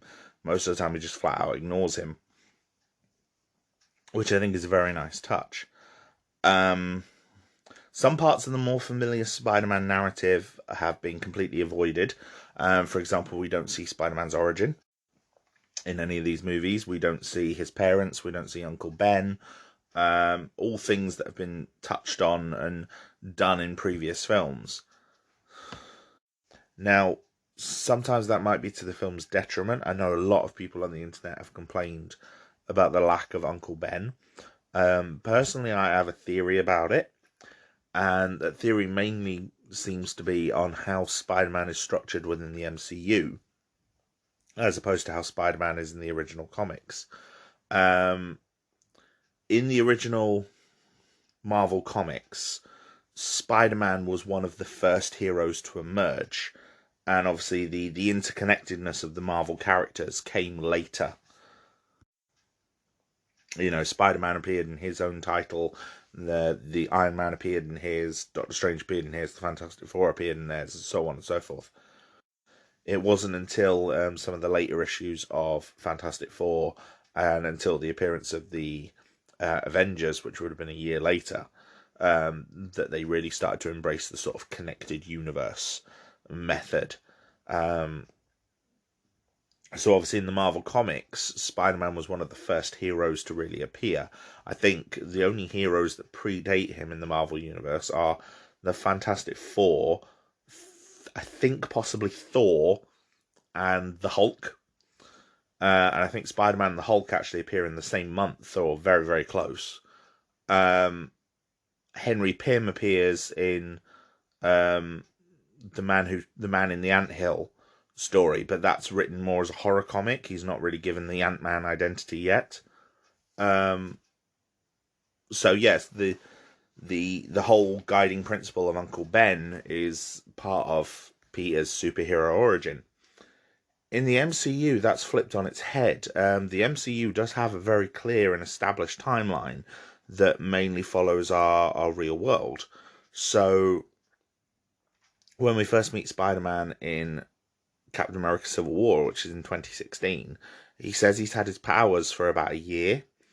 I think it's implied to be a year. So he would have got given his powers in 2015.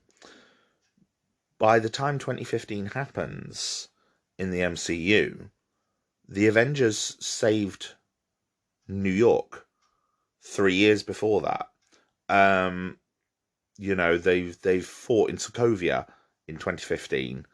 So we'd had 2 Avengers movies plus the rest of Phase 1 and Phase 2, where we established, you know, the fall of S.H.I.E.L.D., you know, the convergence in Thor the Dark World.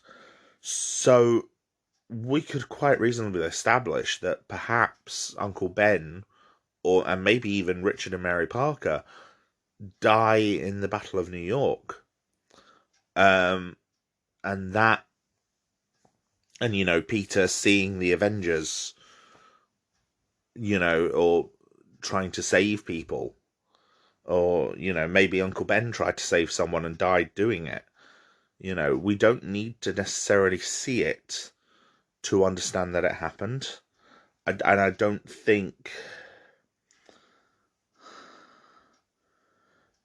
Peter necessarily has to be responsible for Uncle Ben's death.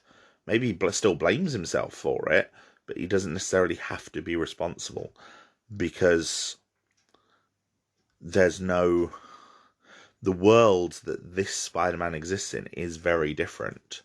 There is no real need for the story of the burglar from the classic comics.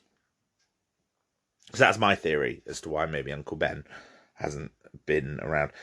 They are going to do a Spider-Man series as part of the MCU, an animated one called Spider-Man Freshman Year, which will shed some light onto this, presumably. So I'd be interested to see if Uncle Ben does appear in that, and perhaps proves me wrong. But, I mean, we've seen with Marvel's Hawkeye show just how impactful the Battle of New York can be on certain people. You know, Peter would have been around the same age, if not slightly younger, than Kate Bishop. And we saw how impactful the Battle of New York was to her in the Hawkeye series. So So I don't think it's too much of a stretch to say that Uncle Ben maybe died during that. Or even they retconned it so that the kid in the Iron Man mask at the Stark Expo in Iron Man 2 is Peter Parker. What if Uncle Ben took him to that? What if Uncle Ben died there? We don't know. And there's plenty of possibilities. The supporting characters in the world, obviously we have Aunt May, as expected. I think Marissa Tomei does a very, very good job as Aunt May. Kind of a minimal role in the first two movies, but she does get a bit more to do in No Way Home, which I'll discuss later on. Ned Leeds, played by Jacob Batalon, and MJ, Michelle Jones, played by Zendaya, are brilliant. I think they have very, very good chemistry with Tom Holland's Peter Parker, especially Jacob Batalon. The two of them seem like really good friends in real life as well as in the films. So obviously that chemistry is there. Like their handshake that they do, and the two of them can just sort of the two of them know it by rote. They can do it without even focusing on it. It's very, very good.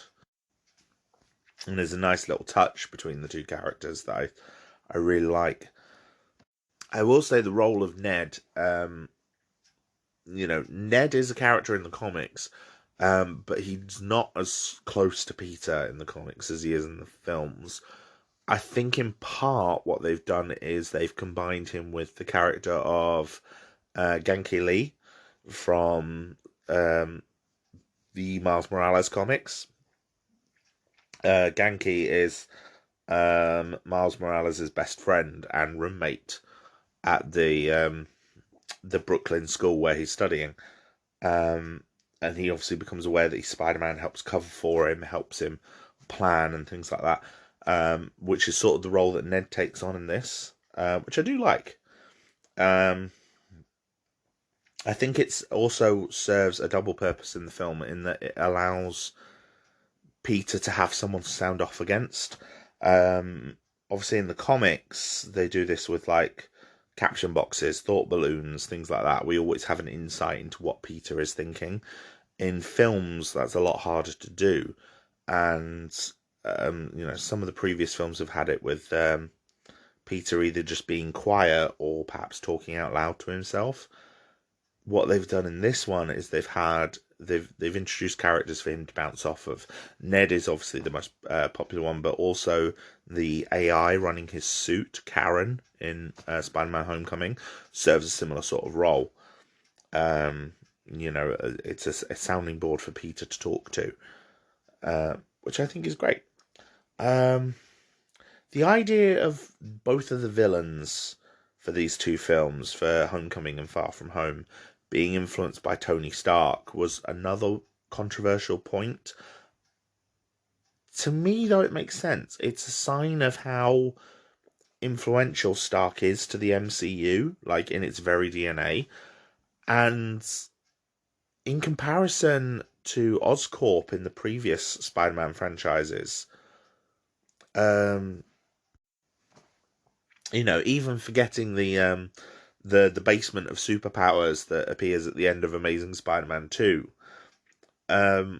Oscorp is responsible for the creation of multiple supervillains across all 5 of the previous films. Obviously, Norman Osborn ran Oscorp.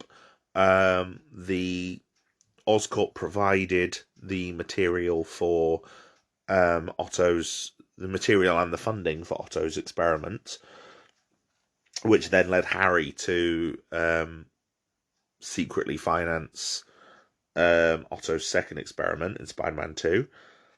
I don't think there's a connection to Sandman, but obviously there's the connection to Harry. So that's 3 out of 5 villains in the Raimi films that have a connection to Oscorp. And then the more influential Oscorp that exists in the Amazing Spider-Man films is linked to Dr. Connors becoming the Lizard, Peter getting his own powers, and then obviously what happens to Harry and Electro as well. So then there's 4 characters there who are linked to Oscorp. So I think the idea of Stark being the MCU's version of Oscorp isn't necessarily a bad idea, and having these villains be influenced by Stark, that also tracks with Stark creating a lot of his own problems throughout the MCU. Um, and in this, not just creating his own problems, but creating problems for other people, which he did with Ultron as well. So, yeah, it makes sense to me. Um, I have seen people decry it as basically turning Spider-Man into Iron Kid or Iron Man Jr., which I don't think is fair. Yes, perhaps he gets a bit too much technology from Iron Man with his Iron Spider suit, but I think Far From Home does a pretty good job of having him emerge from Tony's shell as a result of that. And yes, he creates his own suit with the help of Happy and a Stark fabricator, but he creates what he needs to be Spider-Man, not what Tony thought he needed to be Spider-Man. And then he's able to use that in the conclusion of Far From Home by relying on his own powers, by relying on his spider sense, in what is a very, very, very visually stunning action sequence. The spider sense scene. Can I just say that is a very good shot scene. So is the Mysterio illusion scene. I really like that one too. Um,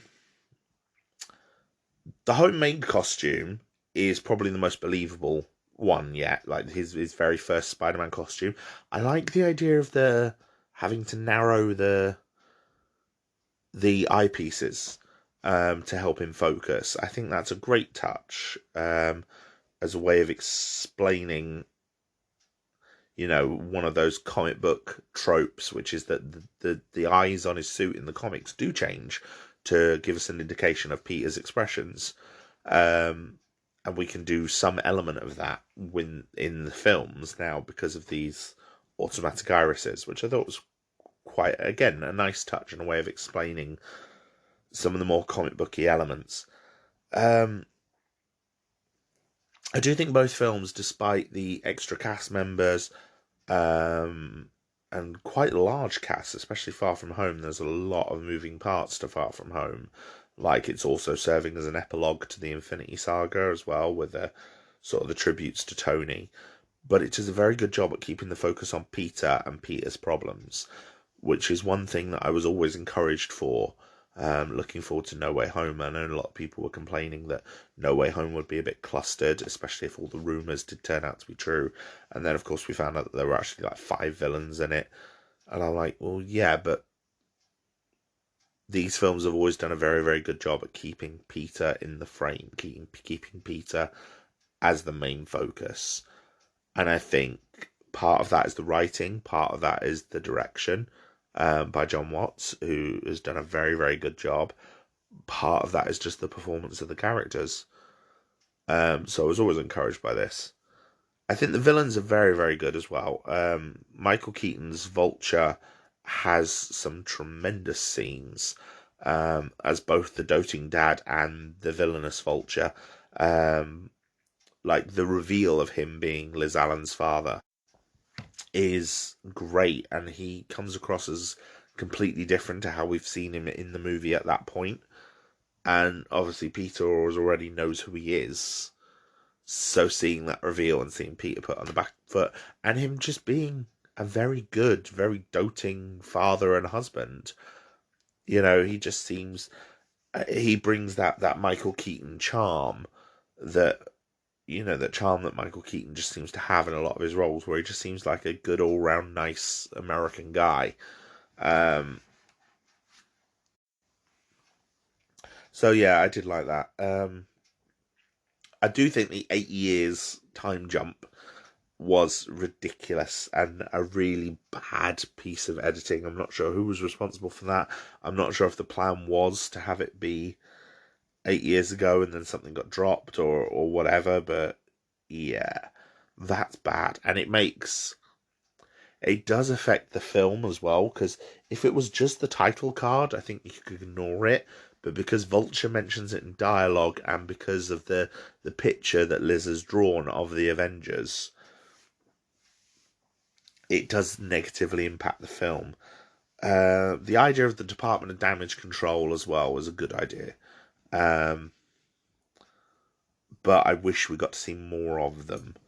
I think they're established as like a driving force of the first film in Homecoming, but then never mentioned again. They get brief mentions, and it'd be nice to see more of them, especially as they've apparently been a key part of the MCU since 2012. Mysterio is good. I like that with Mysterio they decided to play the character straight. What I mean by that is, I think Marvel knows now that people look up these movies and look up these characters whenever they make casting announcements. I think that's some reason why so many of the casting announcements kept secret for so long. Because it starts the rumor mill going. It gets people guessing, and people start to theorize about the plot, and and spoilers start to make their way out there based on comic book storylines. Because if you're adapting a comic storyline, you have two options. Three options technically, because the third option is adapt it in name only, which they've kind of done with Age of Ultron, for example. But even then, Age of Ultron did still have elements of certain comic book storylines within it. But the main two options are try and subvert the comic book, the expectations of people coming from the comic book. A good example of that is in Captain Marvel, where it turns out the Skrulls are actually the good guys, which is very, very different from the comic book, and was a kind of a nice subversion, and I did quite like it. Or the other option is to play it straight, which is what they did with Mysterio. Mysterio is a villain known for trickery and deception. So when the early trailers introduced him as this multiversal hero, it was one of those, well, either he's telling the truth and they're subverting it, or no, it's all going to be a deception, and they stick with it all being a deception, and a deception on so many levels. Like, his whole backstory is false. It's not even that he's like, they kept part of it, like he's a multiversal criminal. It's like, no, it's all a lie. And I like that, especially because I think some of Marvel's subversions now are becoming slightly predictable. A good example, again, to go back to Hawkeye, is one of the main twists in Hawkeye is who the main villain of the series is. Who one of the antagonists is. There's a main antagonist that they introduce later on, which I'm not going to spoil for anyone who hasn't seen it. But Kate is suspecting her stepfather of having like a more nefarious plans, and a lot of people quite rightly called out that no, she should be worried about her mother. And obviously the comic book character that her stepfather is a more villainous character. So obviously a lot of people were speculating, oh no, it's got to be him because he's swordsman from the comics. And then it's like, no, it turns out it is actually her mother. And I think a lot of the more dedicated Marvel fans had kind of predicted that, because it is becoming a bit predictable.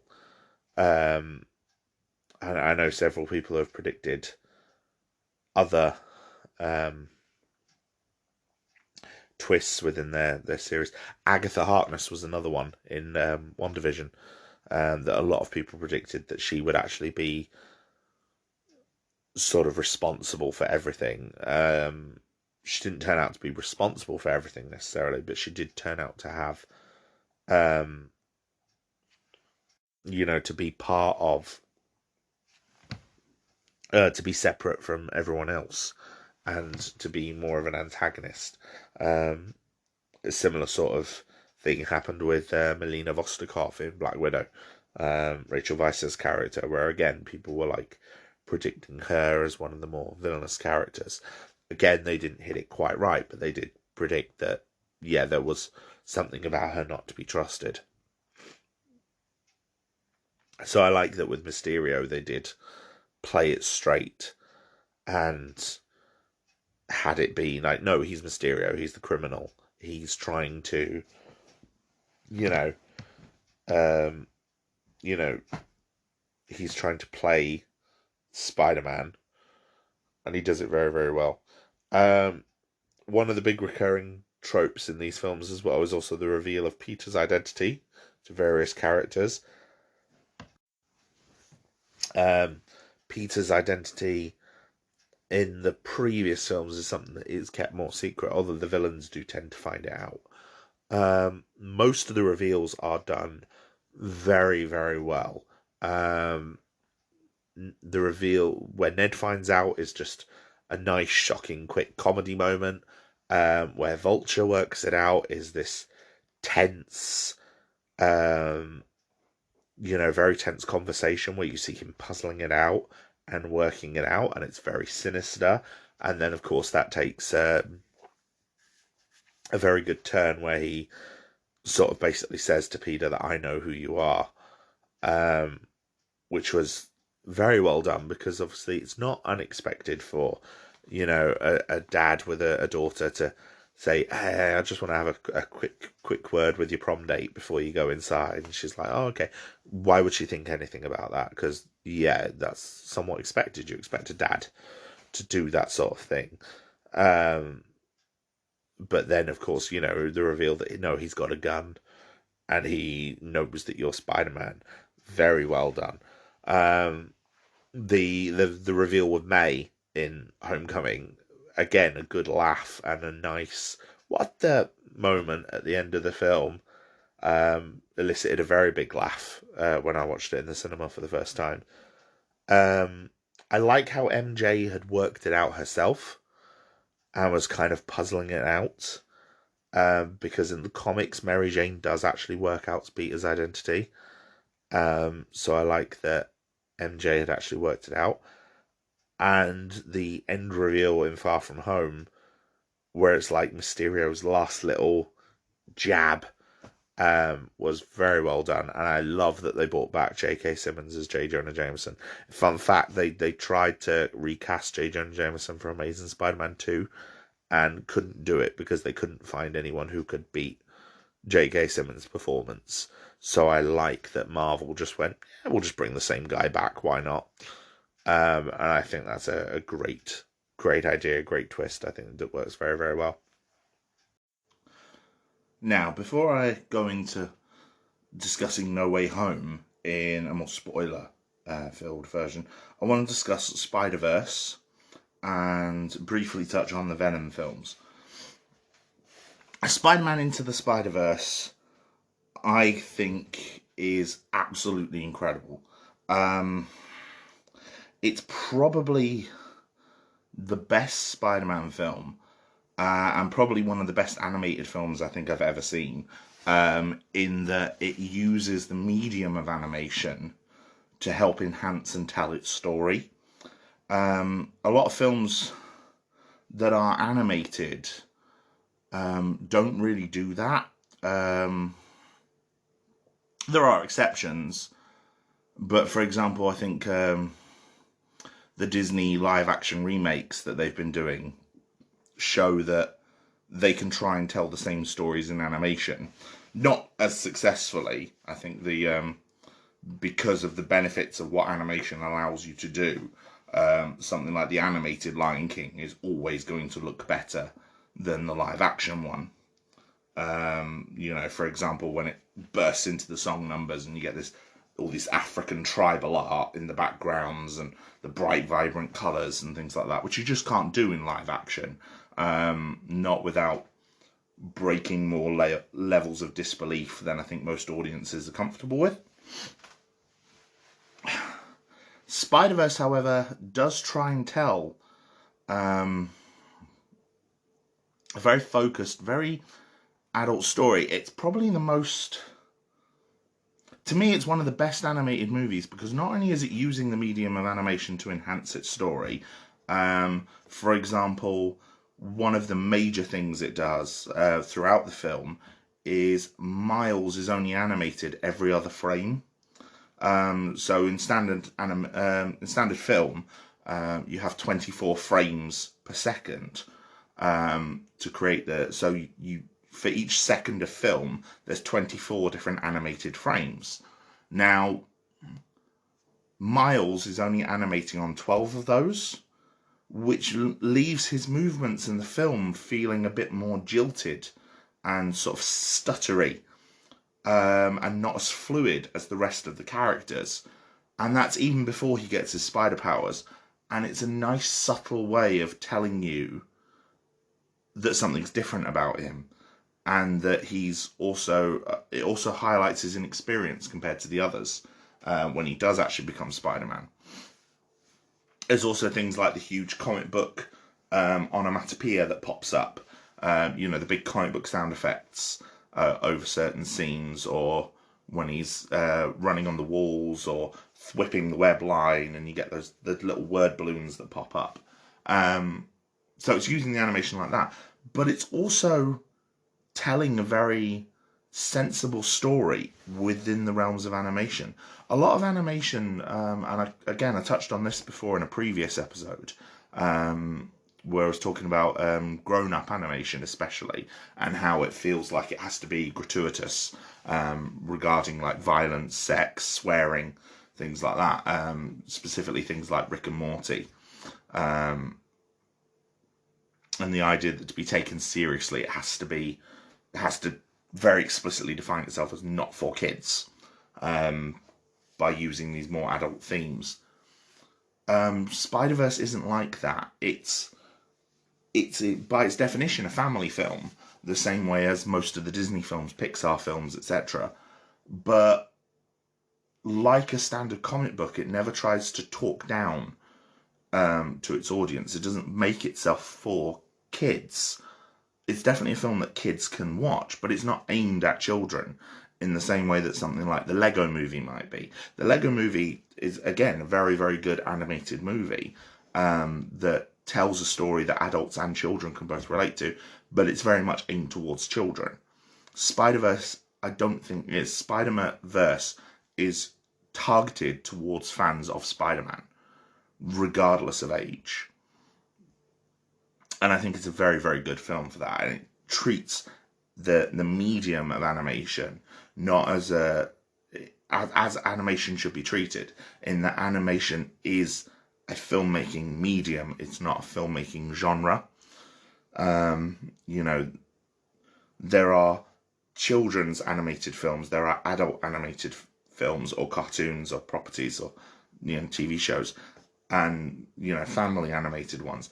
And Spider-Verse is squarely in the middle. It is just a film that uses animation to tell its story rather than live action filmmaking. And it's very, very good. It also uses a lot of the knowledge that you would have from pop culture about Spider-Man, but also subverts it. So, for example, the first Spider-Man that we meet in the film, played by Chris Pine, is the Spider-Man of Miles' home universe. And we see elements from the Raimi films. We see them stopping the train. We see the bad dancing from Spider-Man 3. So it's referencing those things that we already knew about Spider-Man in pop culture. Whether you'd seen those films or not, you'd still likely have been exposed to those aspects of those films, either through trailers or memes or anything else. But then the film upends that by, as soon as it's introduced that Peter Parker, switching the focus immediately to Miles. And Miles is introduced very, very well and very relatably. He's a kid. He's not quite sure what he wants to be. There's all this pressure on him from his family, especially his father. And he's trying to find... It's a coming-of-age story. It's less of a superhero origin story as it is a coming of age story. Throughout the film, Miles grows up and decides who he wants to be, as well as becoming a superhero. There's a lot of very good allegory in the film, and loads of people far smarter than me and far better at film criticism than me have spoken about this. And it's very, very good. And to me, one of the most relatable things immediately is the fact that he's singing along to a song, which we hear him sing along to, and we hear him listen to several times in the film, which is Sunflowers. I'm not a particular fan of the song, but he can't remember all the words, which I find really touching, because I know there's plenty of songs that I love, but I don't necessarily know all the words to, so sometimes I'm mumbling along or singing gibberish in the same way that Miles is. The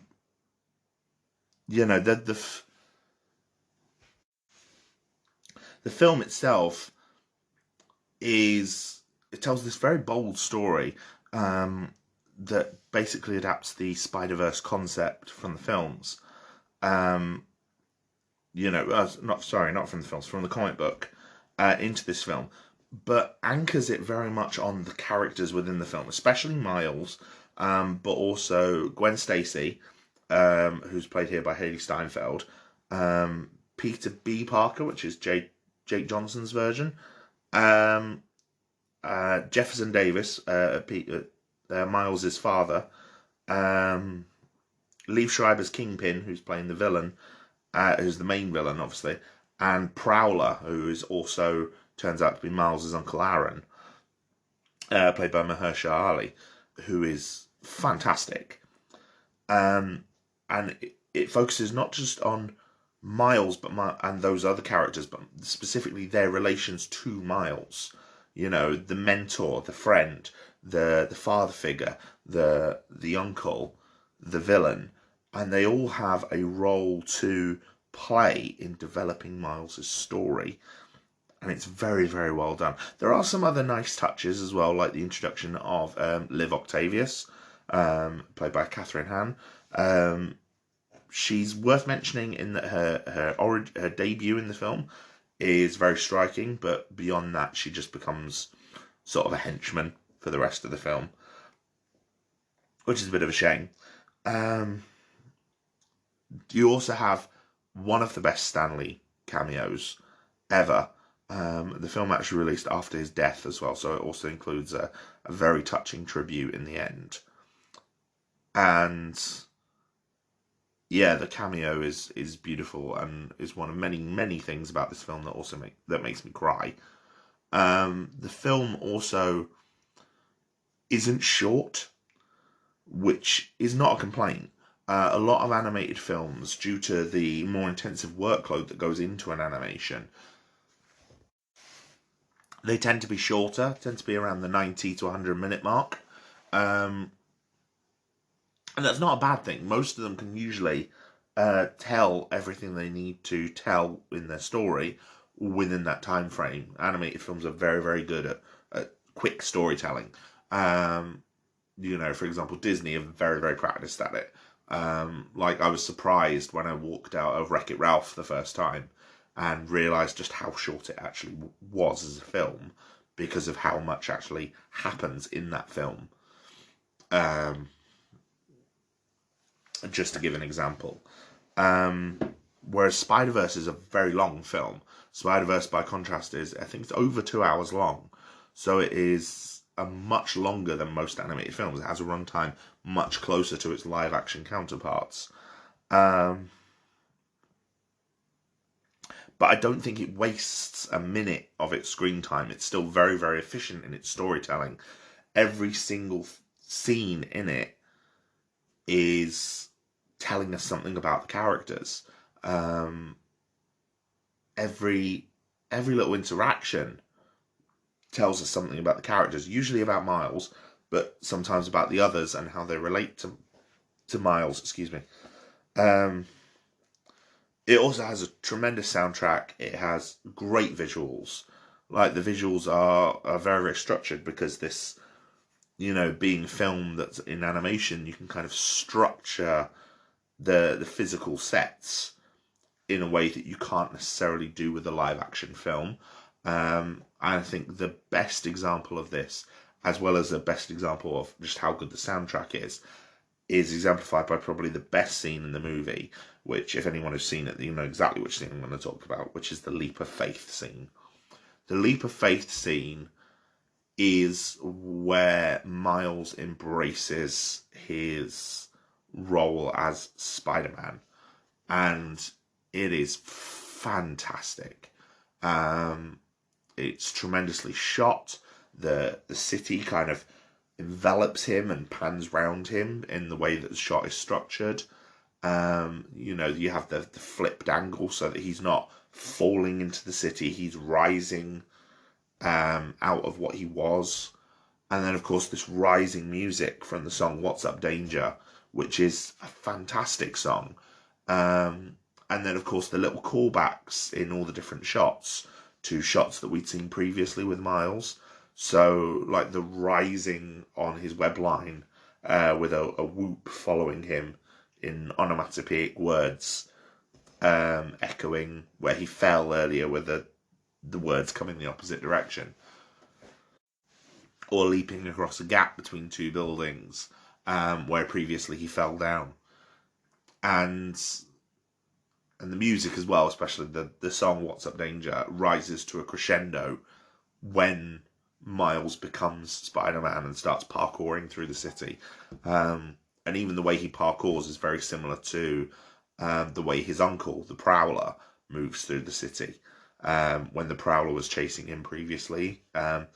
And the counterpoint to that scene as well is also reflected in the music, in that the sort of the dark disharmony that's on the Prowler's theme song is sort of echoed by the more rising horns in the sort of horn blare that happens in the What's Up Danger song. Kind of hard to explain, but you will notice it. And it creates that nice parallel as Miles has not only become Spider-Man, but he's also honouring everything that has influenced him. Not just Spider-Man, but also his father, and then also his uncle. And it's just fantastic. And I am really, really, really looking forward to the sequel. Spider-Verse was one it kind of missed me when it came out in the cinemas. I was aware of it, but I didn't go and see it, and I can't remember why I didn't go and see it. I really wish I had seen it on the big screen for the first time. It seems to have been definitely much more successful after its release than when it actually launched. And I think a large part of that is that it won an Oscar. It also, we know we're getting the sequels, and just the positive word of mouth, because this was critically loved, and for very, very good reason. And so the fact that we know we're getting a sequel, not just one sequel, we're getting two, across the Spider-Verse Part 1 and 2. And I, like a lot of other fans, are very, very much looking forward to them. I would love to see Miles in live action one day, but not if that means losing the Miles that we have in these films. To get it, I would rather see the Spider-Verse films develop. Maybe if they can move away from the Spider-Verse concept. I don't necessarily think that the sequel needed to rely on that, but at the same time, the first film kept its focus so much on Miles, despite the Spider-Verse, that I'm not worried about Miles being lost in this film. So yeah, I'm excited to see what happens next with it. The two Venom films I'm briefly going to talk about here. And like I said, I'm not going to say much because I do want to talk about the Venom universe at a later date when I do my Marvel update later this year. Because obviously by that point we'll also have Morbius and we'll have an idea of what Sony is planning with these films it's making. I do think the first Venom especially is a very, very muddled film. The second one has similar things, like similar problems, but not quite to the same extent. The first film feels like there was a lot cut out of it, but it ended up becoming this huge success that made over $1 billion. And I think part of that was that China marketed it as a comedy. Like, I'm not joking. The Chinese market marketed Venom as a comedy film. In the same way that they would market a romantic comedy. It was so bizarre. You can find the posters online. They are very, very strange. I think the pacing in both of the films is terrible. To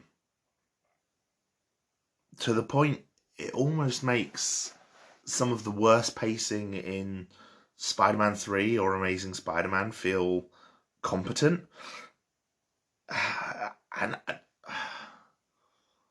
I don't think these are bad films. Again, like Spider-Man 3 and Amazing Spider-Man, I think there's good films in there. There's nuggets of really good ideas, but they've just been handled so poorly. I think it's definitely helped by Tom Hardy's central performance as Venom, because he is brilliant as both Eddie Brock and Venom, and their interaction between each other is fantastic. Their scenes together are what sell these movies. But the first one especially takes a long while to start, and then the conclusion just feels so rushed. And Act 2 just feels very, very bare bones. Like, apparently there was 40 minutes cut from the first Venom movie, and it seems like most of it was cut out of Act 2. And then Let There Be Carnage feels very, very similar. There's a lot that seems to have been cut out, which makes some things just sort of happen. I also feel like the first film especially, and the second one as well, also feel like they were supposed to be R-rated until like the last minute. And then someone at Sony said, no, we can't make them R-rated. And making them R-rated would have made perfect sense because, with what they were trying to do with the character, and off the back of the success of, Deadpool and Logan, showing that there's a market for R-rated comic book movies. Whether I necessarily think that those characters needed them or not, those were good films. I think maybe if they'd kept that rating, they might be better. But then the first film didn't do it, and then obviously made $1 billion, which means the second film wasn't going to do it because they wanted it to be more successful than the first film. And so it seems like at the last minute, both of them have been cut to a lighter rating. And so they're not as violent, not as gratuitous. And with a character like Carnage especially, that feels very awkward. I do think there's good films in there. And I think it just needs some bits cut away and some of the bits that have been cut away put back in instead. They mainly just feel like they've been made shorter. I don't think either of them is over 2 hours. I think they're barely over 100 minutes, if indeed they're over that much already. And I think the reason that's been done is to speed them up and to increase ticket sales, especially Venom 2, Let There Be Carnage, with the fact that Sony was kind of sitting on it, waiting for cinemas to open. And then it seems like, we have to get it out before No Way Home. And so, because we have to get it out before No Way Home, we want people to see it as often as possible to make as much money. So we want more showings. So we make the film a lot shorter so that we can have more showings a day and make more money. They feel more motivated by greed than anything else. And I think, again, it goes back to the whole Avi Arad insisting that Venom be in Spider-Man 3 because, Venom's popular. Venom sells action figures, so we've got to include Venom. And I don't think that neither of the films feel like they were made because a story had to be told. And I think that's the important thing about making anything, any piece of art, is that you should want to say something. And I don't think the Venom films wanted to say anything. But yes, this is your last chance to avoid spoilers for No Way Home, as I'm about to discuss No Way Home and how it ties everything I've said together. So, Spider-Man No Way Home, the worst kept secret in Hollywood, turned out to be true. Namely that, as well as bringing back the villains from the previous Spider-Man movies, we would also see the return of Andrew Garfield and Tobey Maguire's Spider-Man in a sort of live-action version of Spider-Verse. Now, that being said, I think the film balances itself very, very well. It's very long. I think it's one of the longest things in the MCU. It's like the second or third longest film. I can't remember if... I think it's definitely longer than Infinity War, but I don't think it's longer than Eternals. And again, it's very well done. It focuses very, very much on Peter Parker, specifically the Tom Holland Peter Parker, and dealing with the ramifications of Mysterio's announcement, starting immediately where Far From Home ended, before flashing forward a few months and showing us, the main events of the film. We see it gives a very, very, very, very strong focus on Peter, and especially his relationships to Aunt May, MJ, and Ned, and the four of them and their connections to each other. Happy's also there, but not quite to the same extent. We see them get arrested by damage control, and then we see, him get cleared of all charges by Daredevil. Matt Murdock having a little cameo, which I thought was fantastic, and got a little cheer out of the audience that I watched it with both times. Especially the scene where he catches the brick that was thrown through the window, and Spider-Man's Peter's like, "How did you do that?" He says, "I'm a very good lawyer." That was a brilliant line delivery. It was lovely to see Matt again. Charlie Cox reprising the role as Matt Murdock. And yes, I'm going to be talking more about Daredevil and what his return means for the future of the MCU in 2 episodes' time. So I'll save that for then. Regarding the main thrust of the movie, though, is that with Peter's identity outed, even though he's kind of cleared of any criminal charges, he still faces the court of public opinion. And so that leads to him, MJ, and Ned all being turned away from their prospective colleges, specifically MIT. Now, that leads Peter to ask Stephen Strange for help. And I do like... A lot of people were mentioning in the trailer that, Strange seemed out of sorts. And they were speculating, especially after What If it could be an alternate version of Strange. It turns out that's not the case. However, Strange is not the Sorcerer Supreme anymore. Wong is, which I find, again, a nice little touch, because Strange was blipped for 5 years. So Wong would be the natural person to take over as Sorcerer Supreme. So I do think that was a nice inclusion. Now, Peter asked Strange for help. It was revealed recently that obviously the order of all these films has slightly changed due to COVID. Originally, Doctor Strange in the Multiverse of Madness was due to release before No Way Home.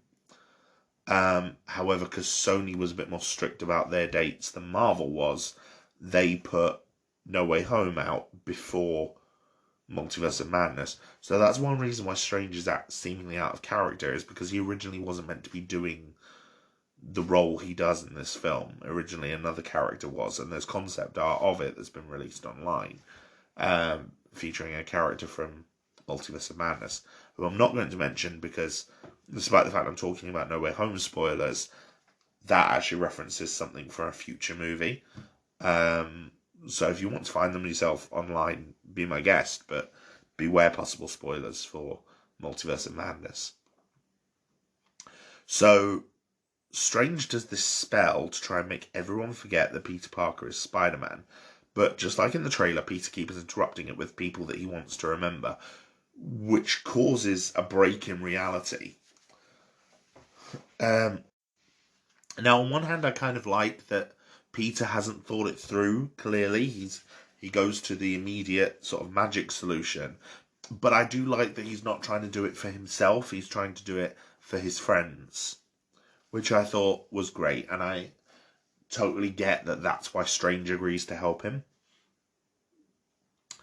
However, the backfire is that people who knew that Peter Parker was Spider-Man from other universes all of a sudden start appearing. To which Peter's like, the multiverse is real, because obviously the multiverse was teased for Peter with Mysterio.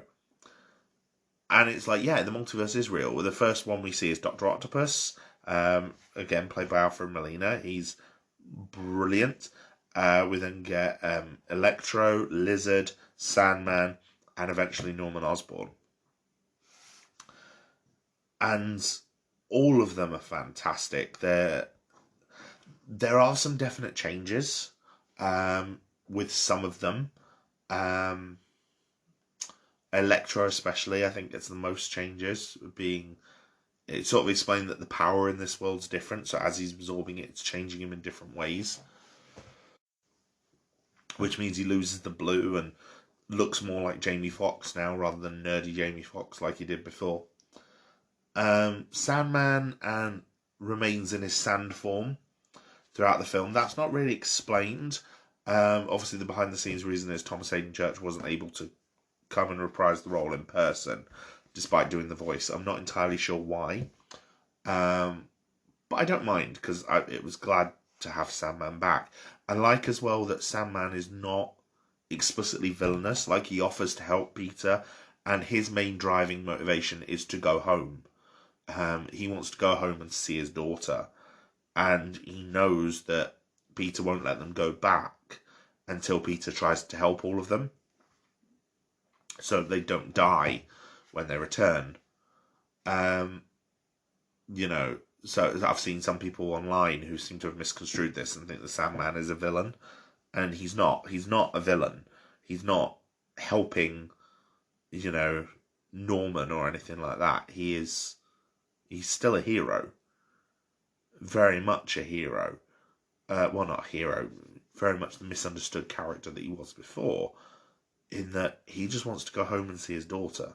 He doesn't care about the battles between Spider-Man and Goblin. Speaking of which, Goblin's turn in this is expected. I think everyone kind of knew that Goblin would go bad and ruin everything. The fight between him and Peter is brutal. Fantastically so. It feels very reminiscent of the first Raimi film. Willem Dafoe is again doing as many of the stunts as he can, or as many as they allowed him to do. And it's clear he's just having a blast. Just again, chewing scenery in the best ways. And yeah, he's responsible for killing Aunt May. And Aunt May in this gives the great power, great responsibility speech before dying. And I thought that was done well. I thought her death was handled very, very well. And I like that it's left Peter kind of on his own.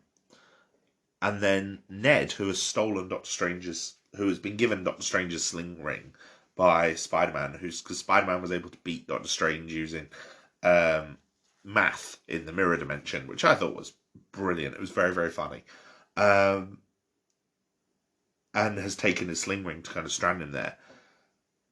He's given it to Ned, and Ned accidentally uses it and conjures a portal.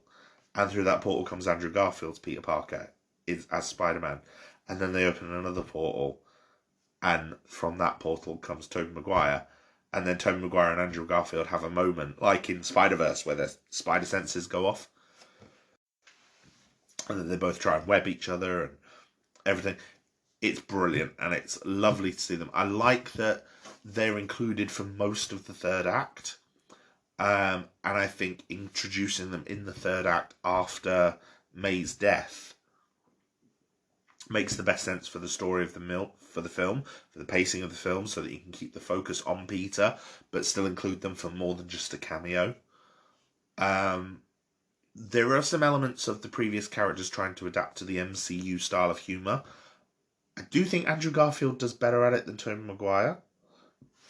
Maybe because elements of his films were more improvisational anyway. And we also get some hint as to what happened to these two since we've seen them last. Like, Peter has implied... sorry, I need to be more specific. Tobey Maguire has implied that him and Mary Jane have kind of worked it out. They said it was hard, but they worked it out. Whereas Andrew Garfield, after losing Gwen, has become very despondent and morose, and kind of... He actually says he stopped pulling his punches. And it's like, that's dark. Spider-Man has gone on some dark turns in the comics over the years, especially during the Clone Saga and its aftermath. So I think the idea of a Peter that has no one else to turn to, I think is quite sad, and it's a nice inclusion, and it makes me want to see more of that character, because this film especially, I think he's one of the ones who does the best in it.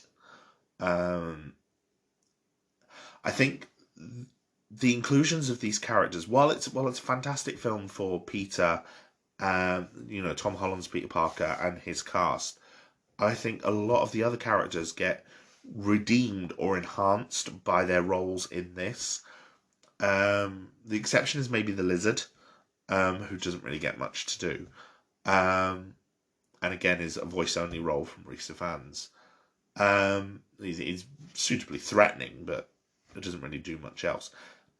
Electro gets kind of redeemed from his more dorky persona. He's very threatening in the final battle, at least until Doc Ock turns up to help disarm him.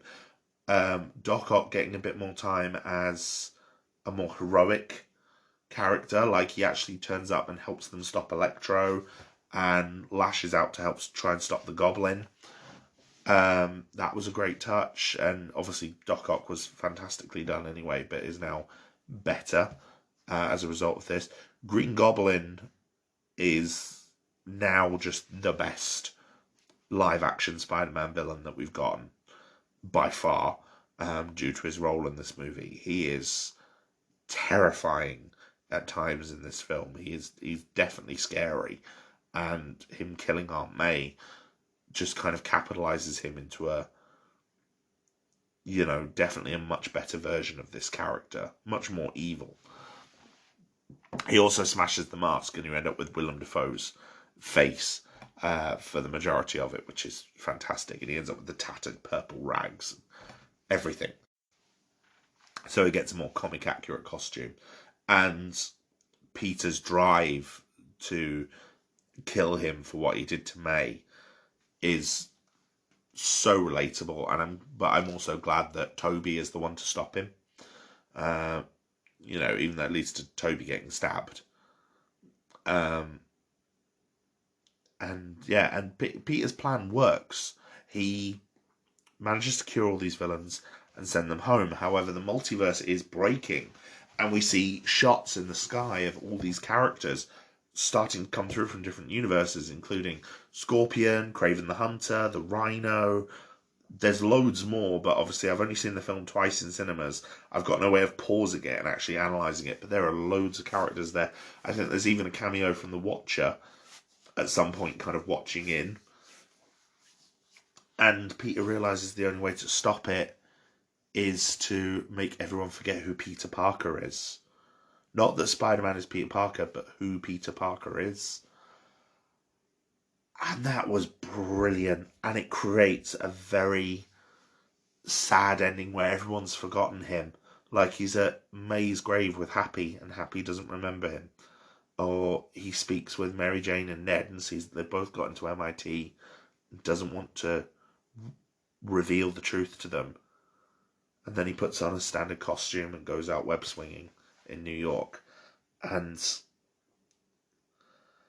yes, it's wrapped up a bit more easily than perhaps it could and maybe should have been. But I think everyone knew, most Spider-Man fans knew going into this, that the film was going to have to use some elements of a comic storyline, which is very reviled, which is called One More Day.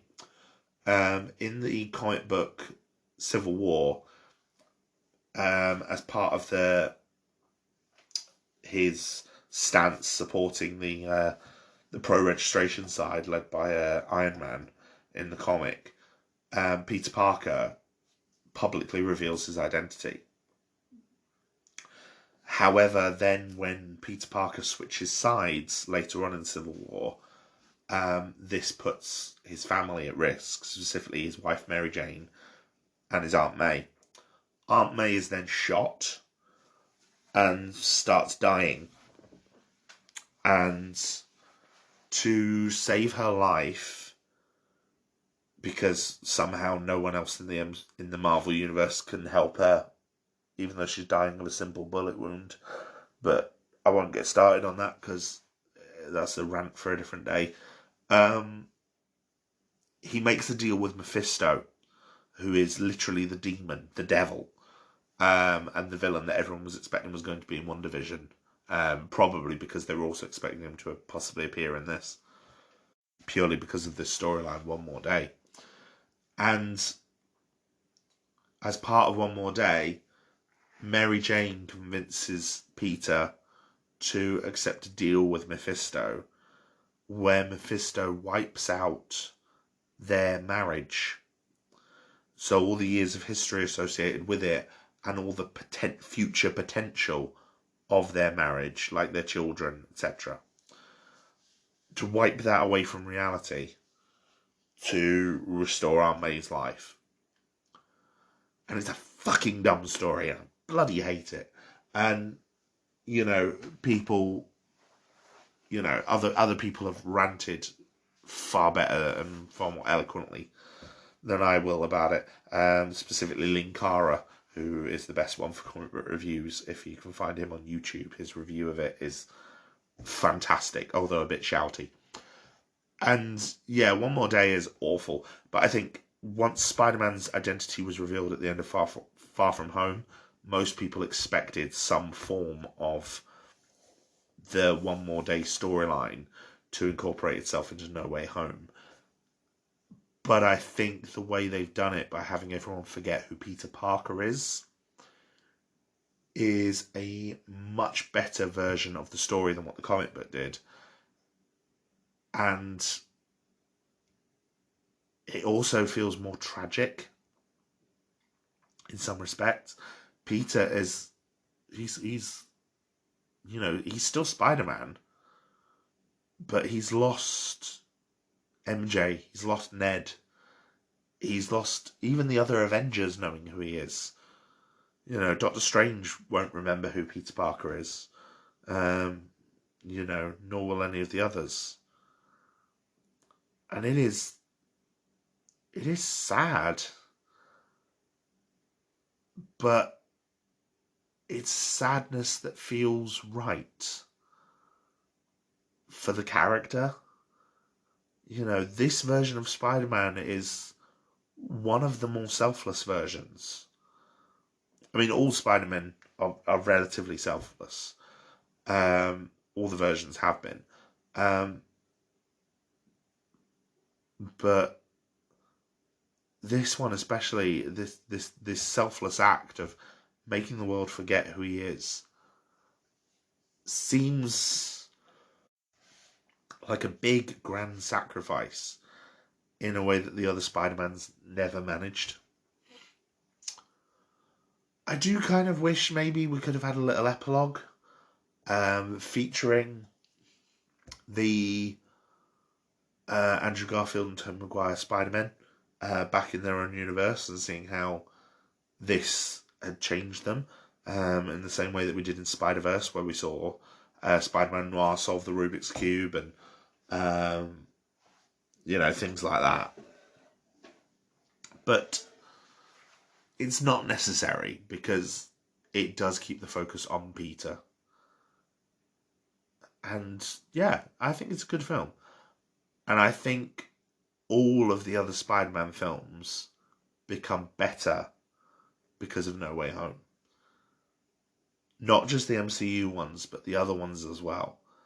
It is nice seeing where these characters ended up. It is nice seeing some of these actors get another chance with their characters to really endear them to us as an audience. Jamie Foxx's Electro, I have a new love for as a result of this movie. Same with Andrew Garfield and Tobey Maguire's Spider-Man. And a much bigger appreciation for Willem Dafoe's Green Goblin than I think I ever did before. And I like that these characters weren't just brought back for fan service. There is plenty of fan service in this.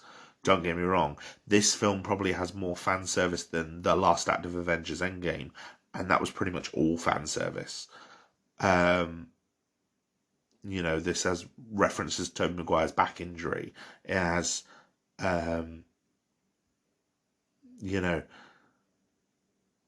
little touches like curing Doc Ock or I'm something of a scientist myself, and just so many little references that are absolutely brilliant. And it even has the soundtrack references. Like Michael Giacchino's soundtrack incorporates elements from Danny Elfman's soundtrack, from Hans Zimmer's soundtracks. So, yeah, it's very, very well done, and I do like it. And I'm very interested to see what happens with Spider-Man next. We are getting further appearances from Tom Holland's Spider-Man. I think he's expected in at least one more main Marvel film as part of the current deal. And after the success of No Way Home, No Way Home has done pre-pandemic numbers in the cinema in terms of its box office. It is phenomenally successful. And I think part of that is because of, again, the word of mouth and people going back to seeing it more than once. Because, like I said, I've gone and seen it twice already. And it's definitely worth it. I think it was actually better the second time. Even though I knew everything that was going to happen going into the first time, I still think I enjoyed it more the second time than I did the first. Because I just appreciated what was going on and what it was doing a lot more. So yeah, I'm very interested to see where they take Tom Holland's Spider-Man now within the MCU. I'm hoping the forgetting Peter Parker isn't immediately undone, or at least has more wrinkles to it if it does get undone. I would not be adverse to seeing any of these characters again, even the villains, or either of the Spider-Men. It'd be nice to get maybe that Spider-Man 4 or Amazing Spider-Man 3 that we never got, but it's not necessary. But I do think this film has helped breathe new life, not just into the MCU Spider-Man, but also the potential for the Spider-Man films going forward. Oh, and also, I forgot to even mention, Venom appears in the post-credit sequence, has a brilliant little interaction between the suit and Eddie, and a barman who is an actor from Ted Lasso, I believe, on Apple TV. I've not seen it, but I've heard he's from that. So he's not just a bit part actor. They seem to have cast someone important, and I wonder why. Considering I think he has like 2 lines. And then Venom disappears back to his own universe, but leaves part of his symbiote suit behind. Now, Venom has had a lot of very, very good comic stories recently. Things like The King in Black and Venomverse and stuff like that. So I'm wondering if future Venom films might incorporate elements of those plots. And if the MCU might do, for example, Null. So, yeah, I'd be interested to see what happens there. But yes, Spider-Man No Way Home and the Spider-Man universe, that's my thoughts on them. And yeah, I'm just excited to see what happens next. And I'm very much looking forward to freshman year to hopefully fill in the gaps of Tom Holland's Peter Parker and maybe give us Uncle Ben that we haven't seen until now. Because I'm interested to see what they'd be allowed to do in that series regarding the current licensing deal between Sony and Marvel.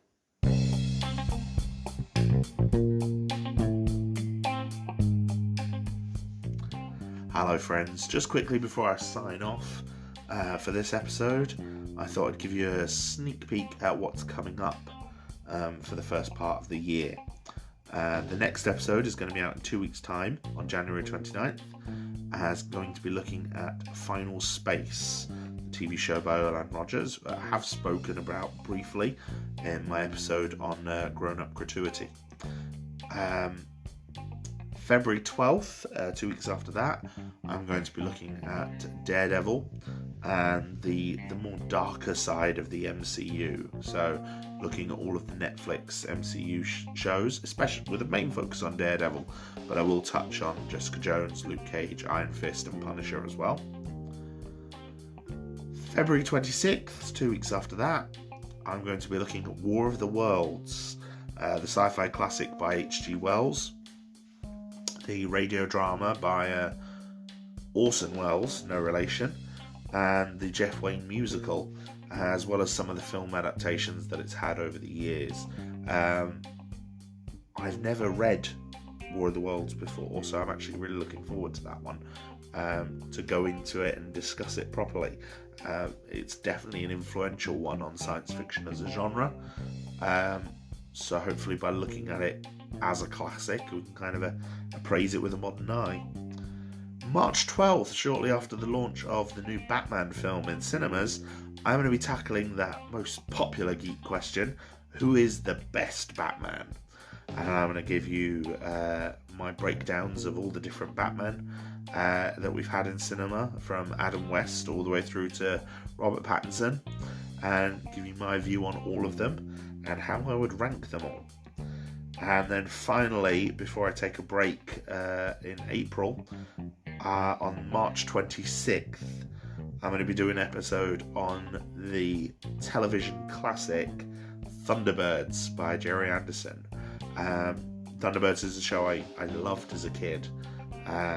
So with it being my birthday in April, the last episode before my birthday, I decided to focus on something I really enjoy. I think it's a very, very good series. Very underrated in modern times, but probably more influential than you think. And I think it's a fascinating piece of work to look at. So yeah, I'm going to look at Thunderbirds. And then April 9th, which would be when our next episode would release, I am actually taking that week off. My birthday is on April the 5th, so I'm taking that time off. There are going to be more episodes throughout the year. That is not just all of Season 3. Season 3 is going to be run throughout 2022 and is going to be 22 episodes long by the time I'm done, by the time the last episode drops on December 3rd.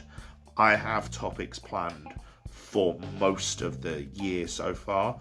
I think I'm missing 3 or 4 episodes that I don't have a solid plan for just yet. Most of them are featured around either new releases or anniversaries or other things like that I think might be worth exploring. But to give you a hint, we're going to be looking at Hitchhiker's Guide to the Galaxy, Star Wars under Disney, The Boys, like I said, a big update on the MCU in the summer. looking at the Arrowverse and how that built its own universe. And then finally, by the end of the year, we're going to be talking about the DCEU and how the Flash film might affect that, if current rumours are true. So it's going to be a very good year, and I would love it if you would join me all for it. Thank you very much for listening. Take care of yourselves, look after yourselves, take your vaccines, wear your masks, just take care of your physical and mental health, because it's very, very important with how things are at the minute that you take the time to look after yourself and do whatever you need to look after yourself. Take care of yourselves, my friends, and until next time.